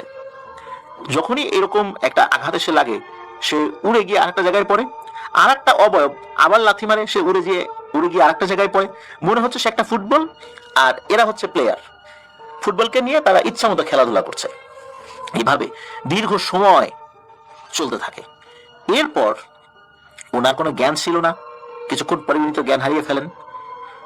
ওনার যখন জ্ঞান ফেরে তখন উনি দেখতে পান উনি ওনার বাড়িতেই আছেন, পরিবারের সদস্যরা তাকে ঘিরে রেখেছে। পরিবারের সদস্যরা জানান যে ভোরের দিকে ধপাস করে একটা আওয়াজ আসে উঠোনের উপরে, এরপর গোঙানির শব্দ। তখন বাড়ির সদস্যরা বাইরে বের হয়ে এলে দেখতে পান এই আব্দুল্লাহ ভাই উঠোনে পড়ে রয়েছেন, তার সমস্ত শরীরে আঘাতের চিহ্ন। তখন তাকে উঠিয়ে নিয়ে আসা হয়। কেন এমনটা হয়েছিল উনি বিষয়টা খুলে বলেন, রাতের বেলা কি ঘটনা ঘটেছে। ওই দিনের মতো তো এই পর্যন্তই, একজন হুজুর ডেকে ঝাড়ফুঁক করানো হয়, ওই ঝাড়ফুঁক পর্যন্তই। ওই রাত্রে, মানে দিন চলে গেল, রাতের বেলা এই আব্দুল্লাহ ভাইয়ের স্ত্রী উনি একটা স্বপ্ন দেখেন। স্বপ্নের মধ্যে কয়েকটা অবয়ব, চেহারা বোঝা যায় না, তাকে বলছেন যে তোর স্বামী আমাদেরকে খুব বিরক্ত করেছে, বারবার বিরক্ত করেছে। আমরা রাতের বেলা একটা গাছে খেলাধুলা করি, সে বারবার টর্চ লাইটের আলো ফেলে আমাদেরকে খুব বিরক্ত করেছে, আমাদের ক্ষতিও করেছে। ওকে শেষবারের মতো ফেরত দিয়ে গেলাম, এরপরে কিন্তু ফেরত দেব না। আর এরপর আমরা যেন ওর সাথে কোনো ধরনের কোনো খারাপ আচরণ না করি, এই জন্য তোদেরও একটা করণীয় আছে। 3টা মুরগি এবং 7 কেজি মিষ্টি বট গাছের নিচে দিয়ে আসবি। ওখানে একটা বট গাছ ছিল আর কি, কাছাকাছি একটা জায়গা, বেশ অনেক পুরনো বট গাছ, ওটার বয়স যে কত কেউ বলতে পারে না। তো ওই বট গাছের নিচে দিয়ে আসতে বলা হয়েছিল। তো এই বিষয়টা যখন সকালবেলা উনি জানান, পরিবারের সদস্যরা কেউই এই বিষয়ে আসলে পাত্তা দিলেন না, কোনো গুরুত্বই দিলেন না। এর মধ্যে আব্দুল্লাহ ভাই কয়েকদিন অসুস্থ থাকার পর আলহামদুলিল্লাহ সুস্থ হয়ে যান। আবারও উনি ওনার ওই পাওয়ার লুমের যে চাকরিটা এটা করতে থাকেন। 3-4 দিন পর উনি ভোরবেলার বাড়িতে আসেন নাই। ওনার ওই দিন রাত্রেও ডিউটি ছিল, ডিউটি শেষে আর বাড়িতে আসেন নাই। বাড়িতে আসে না। সকালবেলা ওনার শার্টের একটা অংশ একটা কালভার্টের নিচে, যেখানে দিয়ে পানি বয়ে যায়, ওইখানে পাওয়া যায়। ওনার শার্টের আর একটা অংশ আর একটা জায়গায় দূরে পাওয়া যায়। উনি বাড়িতে যখন আসেন নাই, উনি ওনার স্ত্রী কে তো আসলে বলে যেতে মানে পারেন নাই যে উনি কোথায় যাচ্ছেন কি। উনি তো বলেছেন যে সকালবেলায় চলে আসবেন। সকালবেলা ওনার স্ত্রী খোঁজাখুঁজি শুরু করেছে। এর মধ্যে ওনার স্ত্রী মূলত মাঠের একটা জায়গায় একটা অংশ দেখতে পান, যে তার স্বামীর শার্টের একটা ছেঁড়া অংশ। এরপর উনি চিৎকার চেঁচামেচি শুরু করেন। এর মধ্যে লোকজন যখন জেনে যায় যে এরকম শার্টের অংশ পাওয়া গেছে, আরেকজন বলে যে এরকম শার্টের একটা অংশ তো কালভার্টের নিচে পাওয়া গেছে, সেটাও নিয়ে আসা হয়। আর একটা অংশ বাঁশঝাড়ের কাছে পাওয়া গেছে, সেটাও নিয়ে আসা হয়। তাহলে বোঝা যাচ্ছে যে আব্দুল্লাহ ভাইয়ের সাথে ভয়ঙ্কর কিছু একটা ঘটেছে। পরিবারের সদস্যরা দ্রুত ভালো একজন হুজুরের সাথে দেখা করেন, ওই এলাকারই হুজুর। তো ওনার সাথে যখন দেখা করেন তখন উনি বলেন যে আচ্ছা, আমাকে একটু শুরু থেকে খুলে বলো তো কি হয়েছিল। তখন এই স্বপ্নের বিষয়টা ওনার স্ত্রী বলেন। হুজুর শুনে বলেন যে আচ্ছা, এই কাজটা তোমরা কেন করতে দেরি করলা, এটা করলে তো এই সমস্যা হতো না, নিশ্চয়ই এমন কোনো ঝামেলা হয়ে গেছে যেটা এখন সমাধান করা অনেক জটিল হয়ে যাবে। হুজুর কিছু সময় নিলেন, উনি ওনার জিনদের সাথে কথা বলবেন এই বিষয়ে আসলে কি তথ্য পাওয়া যায়। তো হুজুর কিছুক্ষণ সময় নিয়ে আলাদা একটি ঘরে চলে গেলেন, উনি ওনার জিনদেরকে ডাকেন। জিনদের কাছ থেকে যেটা জানতে পারলেন সেটা খুবই অদ্ভুত এবং রহস্যময় ব্যাপারও বটে। জিনেরা জানান যে যেহেতু জিনেরা স্বপ্নে তার স্ত্রীকে জানিয়েছিলেন একটা জিনিস দিতে হবে, তারা সেটা ভ্রুক্ষেপ করেন নাই। ওই রাত্রেও ইলেকট্রিসিটি চলে গিয়েছিল, আর রাতের ওই সময়টাতে ইলেকট্রিসিটি গেলে আর সাধারণত আসে না সকালের আগে। এই জন্য রাতের বেলা যখন ইলেকট্রিসিটি চলে যায়, অনেকেই তখন ওই পাওয়ার লুমের কাজটা ছেড়ে বাড়ির দিকে চলে যান। এখন অবশ্য অবস্থার অনেক উন্নতি হয়েছে, কিন্তু 2001-2 সাল, আজ থেকে প্রায় 24-25 বছর আগের কথা বলছি আর কি, সেই হিসাবে আর কি। তো যাই হোক, যিনারা বলেন যে ওই রাত্রে ওনারা অনেকেই চলে গিয়েছিলেন, সেই হিসাবে আব্দুল্লাহ উনিও এই পাওয়ার লুমের কাছ থেকে বাইরে বেরিয়ে যান বাড়ির উদ্দেশ্যে। যখন ওই আম গাছের কাছে উনি আসেন তখন হঠাৎ করে লাইটটা বন্ধ হয়ে যায়, আর ওখান থেকে জিনেরা তাকে অপহরণ করে। তাকে এখন আটকে রাখা হয়েছে সেই শতবর্ষী পুরনো বট গাছের ওখানে, কিন্তু ওই বট গাছের ওখানে গেলে কেউ তাকে দেখতে পাবে না, কোনো ডালে বা কোনো কোটরে তাকে খুঁজে পাওয়া যাবে না। তাকে এমন ভাবে ওখানে আটকে রাখা হয়েছে যে উনি সবাইকে দেখবেন কিন্তু কেউ তাকে দেখতে পাবে না। এমন এক রহস্যময় বাঁধন দিয়ে তাকে রাখা হয়েছে। আর সে এখন অজ্ঞান অবস্থায় আছে। তাকে যখন ওখান থেকে অপহরণ করা হয় তখন তিনি অজ্ঞান হয়ে যান, এখন অজ্ঞান অবস্থাতেই আছেন, ওনার এখনো জ্ঞান ফেরে নাই। তবে এই অবস্থাতে উনি 2-3 দিন স্টে করলেই মারা যাবেন। এটা জিনেরা জানিয়ে দেন হুজুরকে। হুজুর এসে বিষয়টা বলেন, এখন সমাধান কি? তখন হুজুর বলেন, আজ সন্ধ্যার পরেই এই কাজটা করতে হবে, সমাধানটা অন্যভাবে করতে হবে। সমাধান এমন কাউকে দিয়ে করাতে হবে যিনি এই আব্দুল্লাহ ভাইয়ের রক্তের সম্পর্কের কেউ। এখন আব্দুল্লাহ ভাইয়ের সন্তানরা তখনও তো আসলে ওরকম বড় ছিল না। তার রক্তের সম্পর্কের মধ্যে তার একমাত্র ভাই আব্দুল মান্নান ছিলেন। এখন আব্দুল মান্নানের সাথে তো তার বেশ দ্বন্দ্ব, শত্রুতা। শত্রুতা যতই থাক, আপন ভাই তো। নিজের ভাইয়ের এইরকম ভয়ঙ্কর একটা ঘটনা উনি দেখবেন, শুনবেন, এটা তো উনি আশা করেন নাই। আব্দুল মান্নান ভাইকে যখন হুজুর বলে যে এরকম একটা ব্যাপার, তোমাকে সাহায্য করতে হবে, উনি এক বাক্যে রাজি হয়ে যান, ঠিক আছে আমি সাহায্য করবো, কোনো সমস্যা নেই, আমার ভাইকে আমি ফেরত চাই। হুজুর সন্ধ্যার পর ওই বাড়িতে এসে প্রথমে একটা বৃত্ত করে বসেন, এরপর ওনার ডান পাশে একটা বৃত্ত, বাম পাশে একটা বৃত্ত আঁকেন।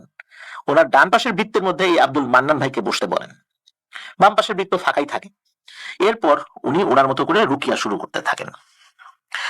এর কিছু সময় পরেই, খুব বেশিক্ষণ লাগে নাই, কিছু সময় পরেই এই আব্দুল মান্নান ভাইয়ের শরীরে কাঁপুনি আসতে থাকে। সবাই বুঝতে পারেন আব্দুল মান্নান ভাইয়ের শরীরে অশরীরী কোনো কিছু ভর করছে। মোটামুটি 1-2 মিনিট এরকম অবস্থা থাকে। এরপরই আব্দুল মান্নান ভাই নিজে থেকেই ভয়ঙ্কর একটা শব্দে কথা বলতে থাকেন, এই হুজুর আমাকে কেন ডাকছিস বল। তখন হুজুর বলতে থাকেন যে তুই কেন আব্দুল্লাহকে নিয়ে গেছিস। তখন ওই জিন বলতে থাকে, ও আমাদের সাথে একবার না বারবার বেয়াদবি করেছে, আমরা এই বেয়াদবির সমাধানও দিয়ে দিয়েছিলাম কিন্তু ওরা শোনে নাই। রাতের বেলা গাছে হঠাৎ করে আলো ফেলা এটা আমাদের জন্য ক্ষতিকর। এটা বহু বছর আগে থেকেই ময় মুরব্বীরা তারা মানুষদেরকে শেখান। তারপরেও এই জিনিসটা ও কেন করলো? ও তো জানতো রাতের বেলা গাছে এইভাবে আলো ফেলতে হয় না, গাছের উপরের দিকে আলো ফেলতে হয় না, তারপর ওই কাজটা করেছে।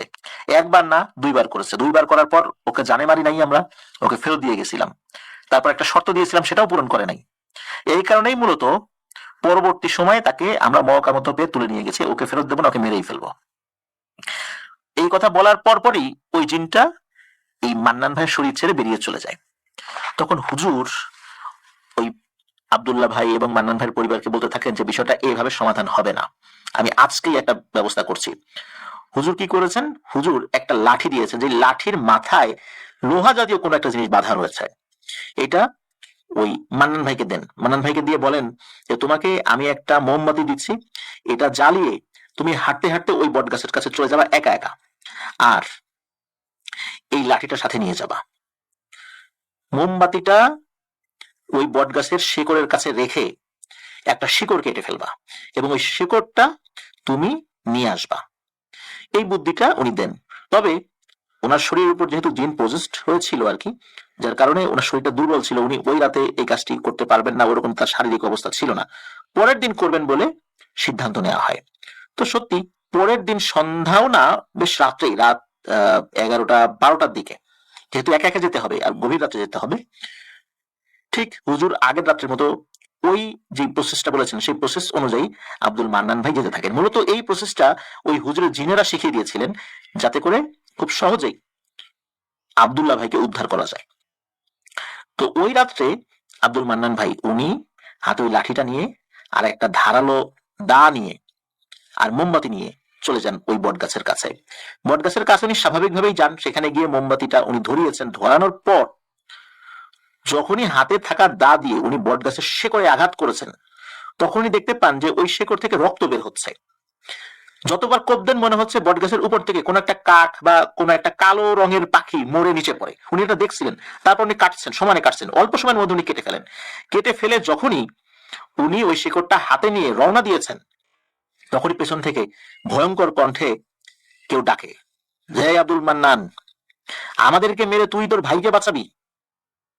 আমাদের কতগুলো সদস্যকে হত্যা করছিস তুই, তুই চিন্তা করছিস একবার? কাজটা কি ভালো করলি? দাঁড়া তোকে দেখছি। এই কথা বলার সাথে সাথে চারদিকে শো শো শব্দ শুরু হয়ে যায়, মনে হচ্ছে অসংখ্য কাক জাতীয় কোনো পাখি ডাকাডাকি করছে। হুজুর শিখিয়ে দিয়েছিলেন যে এরকম ভাবে কেউ কিন্তু পেছন থেকে ডাকবে, হুমকি দেবে, তখন এই যে হাতে যে লাঠিটা রয়েছে এই লাঠিটা চারদিকে ঘোরাতে থাকবা, ঘোরাতে ঘোরাতেই তুমি চলে আসবা। বাড়িতে তো হুজুর ছিলেনই। তখন এই কথাটা মনে এসে যায় আব্দুল মান্নান ভাইয়ের। উনি হাতে থাকা লাঠিটা চতুর্দিকে ঘোরাতে থাকেন এবং শিকড় নিয়ে আগাতে থাকেন। ওনার কাছে মনে হচ্ছিল ওই লাঠির সাথে মাঝে মাঝে কোনো কিছু বেঁধে যাচ্ছিল, চারদিকে ঘোরাতে ঘোরাতে শক্ত জাতীয় কোনো জিনিস যদি লাঠির সাথে বেঁধে যায় এরকম অনুভূত হয় ওনার কাছে, ওরকম অনুভূত হচ্ছিল। উনি চারদিকে তাকেও দেখতে পাচ্ছিলেন যে ছোট ছোট পাখি জাতীয় কোনো প্রাণী মরে মরে ওই লাঠির আঘাতে মরে মরে পাশে পড়ে যাচ্ছে, আর চারদিক থেকে ভয়ঙ্কর ধরনের শব্দ উনি শুনতে পাচ্ছিলেন। যেহেতু বটগাছটার কাছাকাছি ওনার বাড়ি ছিল, উনি খুব অল্প সময়ের মধ্যে বাড়িতে চলে আসেন, হুজুর তো বাড়িতেই ছিল। এরপর হুজুর ওই শেকড়টা নিন, শেকড়টা নিয়ে অর্ধেকটা কাটেন, ওই শেকড়ের একটা জায়গা থেকে অর্ধেকটা কাটেন, অর্ধেকটা হুজুর নিজের কাছে রাখেন, বাকি অর্ধেকটা মান্নান ভাইয়ের হাতে ধরিয়ে দিয়ে আবার ওই বৃত্ত করে দুটা বৃত্ত করেছেন, ডানে একটা বায়ে একটা আর উনি নিজে একটা বসেছেন, মোট 3টা বৃত্ত আর কি। এরপর একটা বৃত্তের মধ্যে ওই আব্দুল মান্নান ভাইকে বসিয়ে দিয়েছেন। বসানোর পর ওনার উপর রুকিয়া শুরু করেছেন। খুব অল্প সময়ের মধ্যেই, মনে হয় যে কয়েক মিনিটও যায় নাই, এই আব্দুল মান্নান ভাইয়ের শরীরে ওই জিনটা হাজির হয়েছে। ওই জিনটা হাজির হয়ে বলছে যে হুজুর আমার নাম জানিস, আমার নাম হলো লাল, অত্র এলাকায় যত জিন আছে সবাই আমাকে লাল জিন নামেই চেনে, আমার সদস্যদের তুই হত্যা করিয়েছিস এই মান্নানকে দিয়ে, এখন থাম। তখন হুজুর বলেন যে আমি তো থামার জন্যই কাজ শুরু করেছিলাম রে, তোরা তো থামতে চাস নাই, বাধ্য হয়ে আমাকে কাজটা করতে হয়েছে, আব্দুল্লাহকে দিয়ে দে, ছেড়ে দিব। তখন ওই জিন বলে এতগুলো জিনকে হত্যা করলি, এখন আবার এত সহজেই দিয়ে দেবো? তা তো হতে পারে না, দেব না, ওকে মেরে ফেলবো। যখন এটা বলেছে তখন ওই হুজুর কি করেছেন, ওনার হাতে থাকা বটের শিকড়ের একটা অংশ দিয়ে মান্নান ভাইয়ের শরীরে আঘাত করেছেন। যখনই না আঘাত করেছেন তখনই ওই জিনটা প্রচন্ড শব্দে আর্তনাদ করে উঠেছে, এমন আর্তনাদ করে উঠেছে যে উপস্থিত সকলেই ভয় পেয়েছেন, কারণ বাড়ির অনেকেই তো তখন চারদিকে ছিলেন। ভয়ে সকলের প্রাণ ওষ্ঠাগত এমন একটা অবস্থা। ওই জিনটা মান্নান ভাইয়ের শরীর ভিতর থেকে বলে ওঠে ছেড়ে দিচ্ছি, ছেড়ে দিচ্ছি, তবে যেহেতু আমাদের এতগুলো সদস্য মারা গেছে আমাদেরকে কিছু দিতেই হবে, তা না হলে আমরা ছাড়তে পারবো না। তখন হুজুর বলে আচ্ছা বল কি চাস। তখন ওই জিন বলে আগে যেটা চেয়েছিলাম সেটাই, 3টা মুরগি আর 7 কেজি মিষ্টি ওই বট গাছের নিচে রেখে আসতে বলবি, আর এই যে শিকড় কাটা আছে এই শিকড়ের অংশটাও রেখে আসতে বলবি, এটা তোদের হাতে রাখা যাবে না। তখন জিন বলে আচ্ছা ঠিক আছে, শিকড় দিয়ে আমাদের আর কোনো কাজ নাই, আব্দুল্লাহকে ফেরত পেলেই হলো। তখন ওই জিনটা এই কথা বলার পরেই এই মান্নান ভাইয়ের শরীর ছেড়ে চলে যায়। যেহেতু বিষয়টা খুব জরুরি ছিল, এদিকে আব্দুল্লাহ ভাইয়ের প্রাণও কিন্তু সংকটপূর্ণ ছিল, এই সংকটপূর্ণ অবস্থা তো আসলে দেরি করা যায় না। যখন এই মান্নান ভাইয়ের শরীর ছেড়ে চলে যায় ওই জিনটা, কিছু সময় পর মান্নান ভাই একটু ধাতস্থ হন। এরপর মান্নান ভাইকে বলে দেওয়া হয়, তখন অবশ্য হুজুরও সাথে গিয়েছিলেন, ওই জিন বলে দিয়েছিল যে এই শিকড় যখন রাখতে যাবে ঠিক যেখানে মোমবাতি ধরিয়েছিল ওখানেই যেতে হবে, যাওয়ার পর শিকড়টা যখন রাখবে তখনই তারা দেখতে পাবে যে এই আব্দুল্লাহ ভাই একটা পাশে রয়েছেন। সত্যি তাই, হুজুর সাথে গিয়েছিলেন, অন্য কোনো লোক যায় নাই। যখন ওই শিকড়টা জায়গা মতো রাখা হয় এবং যেখানে মোমবাতি ধরানো হয়েছিল ওইখানে ওনারা অবস্থান করেন, হঠাৎ করে দেখতে পান পাশে হালকা গোঙানির শব্দ। গোঙানির শব্দ শুনে ওনারা তাকিয়েছেন, দেখেন এই আব্দুল্লাহ ভাই পড়ে রয়েছেন। সাথে সাথে ওনাকে দুজন মিলে ধরে কাঁধের উপর ভর করে বাড়িতে নিয়ে আসা হয়। তো ওনাকে ওই রাতের মতো আসলে কোনো প্রশ্ন করা যায় নাই, জ্ঞান ফিরলে ওনাকে কেউ কোনো প্রশ্ন করেন নাই, উনি বিশ্রামে ছিলেন। পরের দিন ওনাকে প্রশ্ন করা হয়েছিল কিভাবে হারিয়ে গেলে, তো উনি বলেন যে উনি ওই দিন তো রাতে ডিউটি ছিল, রাতের বেলা রাত 3টার দিকে ডিউটি করে বিদ্যুৎ চলে যায়, উনি যখন পাওয়ার লুম থেকে বের হয়েছেন ওনার ফ্যাক্টরি থেকে, তখন ওই আম গাছের কাছে এসে ওনার আর কিছু মনে নাই, কোথায় গিয়েছেন কি হয়েছে উনি আর কিছু বলতে পারেন না। এরপর এই অবস্থা। তো যাই হোক, এভাবেই এই ঘটনাটার সমাপ্তি ঘটে। এরপরে আল্লাহর রহমতে আর কোনো সমস্যা হয়নি, ওই শিকড়টাও জায়গা মতো রাখা হয়েছিল। আর এর পরের দিন গিয়ে এই আব্দুল মান্নান ভাই, যিনি আব্দুল্লাহ ভাইয়ের ভাই, উনি নিজেই গিয়ে 3টা মুরগি এবং 7 কেজি মিষ্টি ওই শেকড়ের যেখানে কাটা হয়েছিল শেকড়টা ওইখানে রেখে এসেছিলেন। মুরগিটা ছেড়ে দেওয়ার পরে মুরগিটা বিভিন্ন দিকে দৌড়ে চলে যায়, তাতে কোনো বিষয় না, ওখানে দিতে বলা হয়েছিল সেখানে উনি ছেড়ে দিয়ে চলে আসেন, মিষ্টিটাও রেখে চলে আসেন। আল্লাহর রহমতে ওনার পরিবারে আর কোনো সমস্যা হয়নি। প্রিয় লিসেনার্স, এখানে দুটো বিষয় শিক্ষণীয় রয়েছে, সেটা হলো রাতের বেলা হুটহাট করে কোনো গাছের মাথায় গাছের গোড়ায় কোনো কারণ ছাড়া লাইটের আলো ফেলা ঠিক নয়। এটা আমিও ছোটবেলায় বিভিন্ন ময়মুরব্বীদের কাছ থেকে শুনেছি যে হুটহাট করে রাতের বেলা গাছে আলো ফেলা যাবে না। এখানে কিন্তু এই ঘটনাই ঘটেছিল। এই ঘটনার মানে আমরা এখন যে ঘটনাটা শুনলাম, এই ঘটনার মূল যে বিষয়টা, আব্দুল্লাহ ভাইয়ের অপরাধটা কি ছিল? সে গাছে আলো ফেলেছিল, একবার না কয়েকবার। এটাই ছিল তার অপরাধ।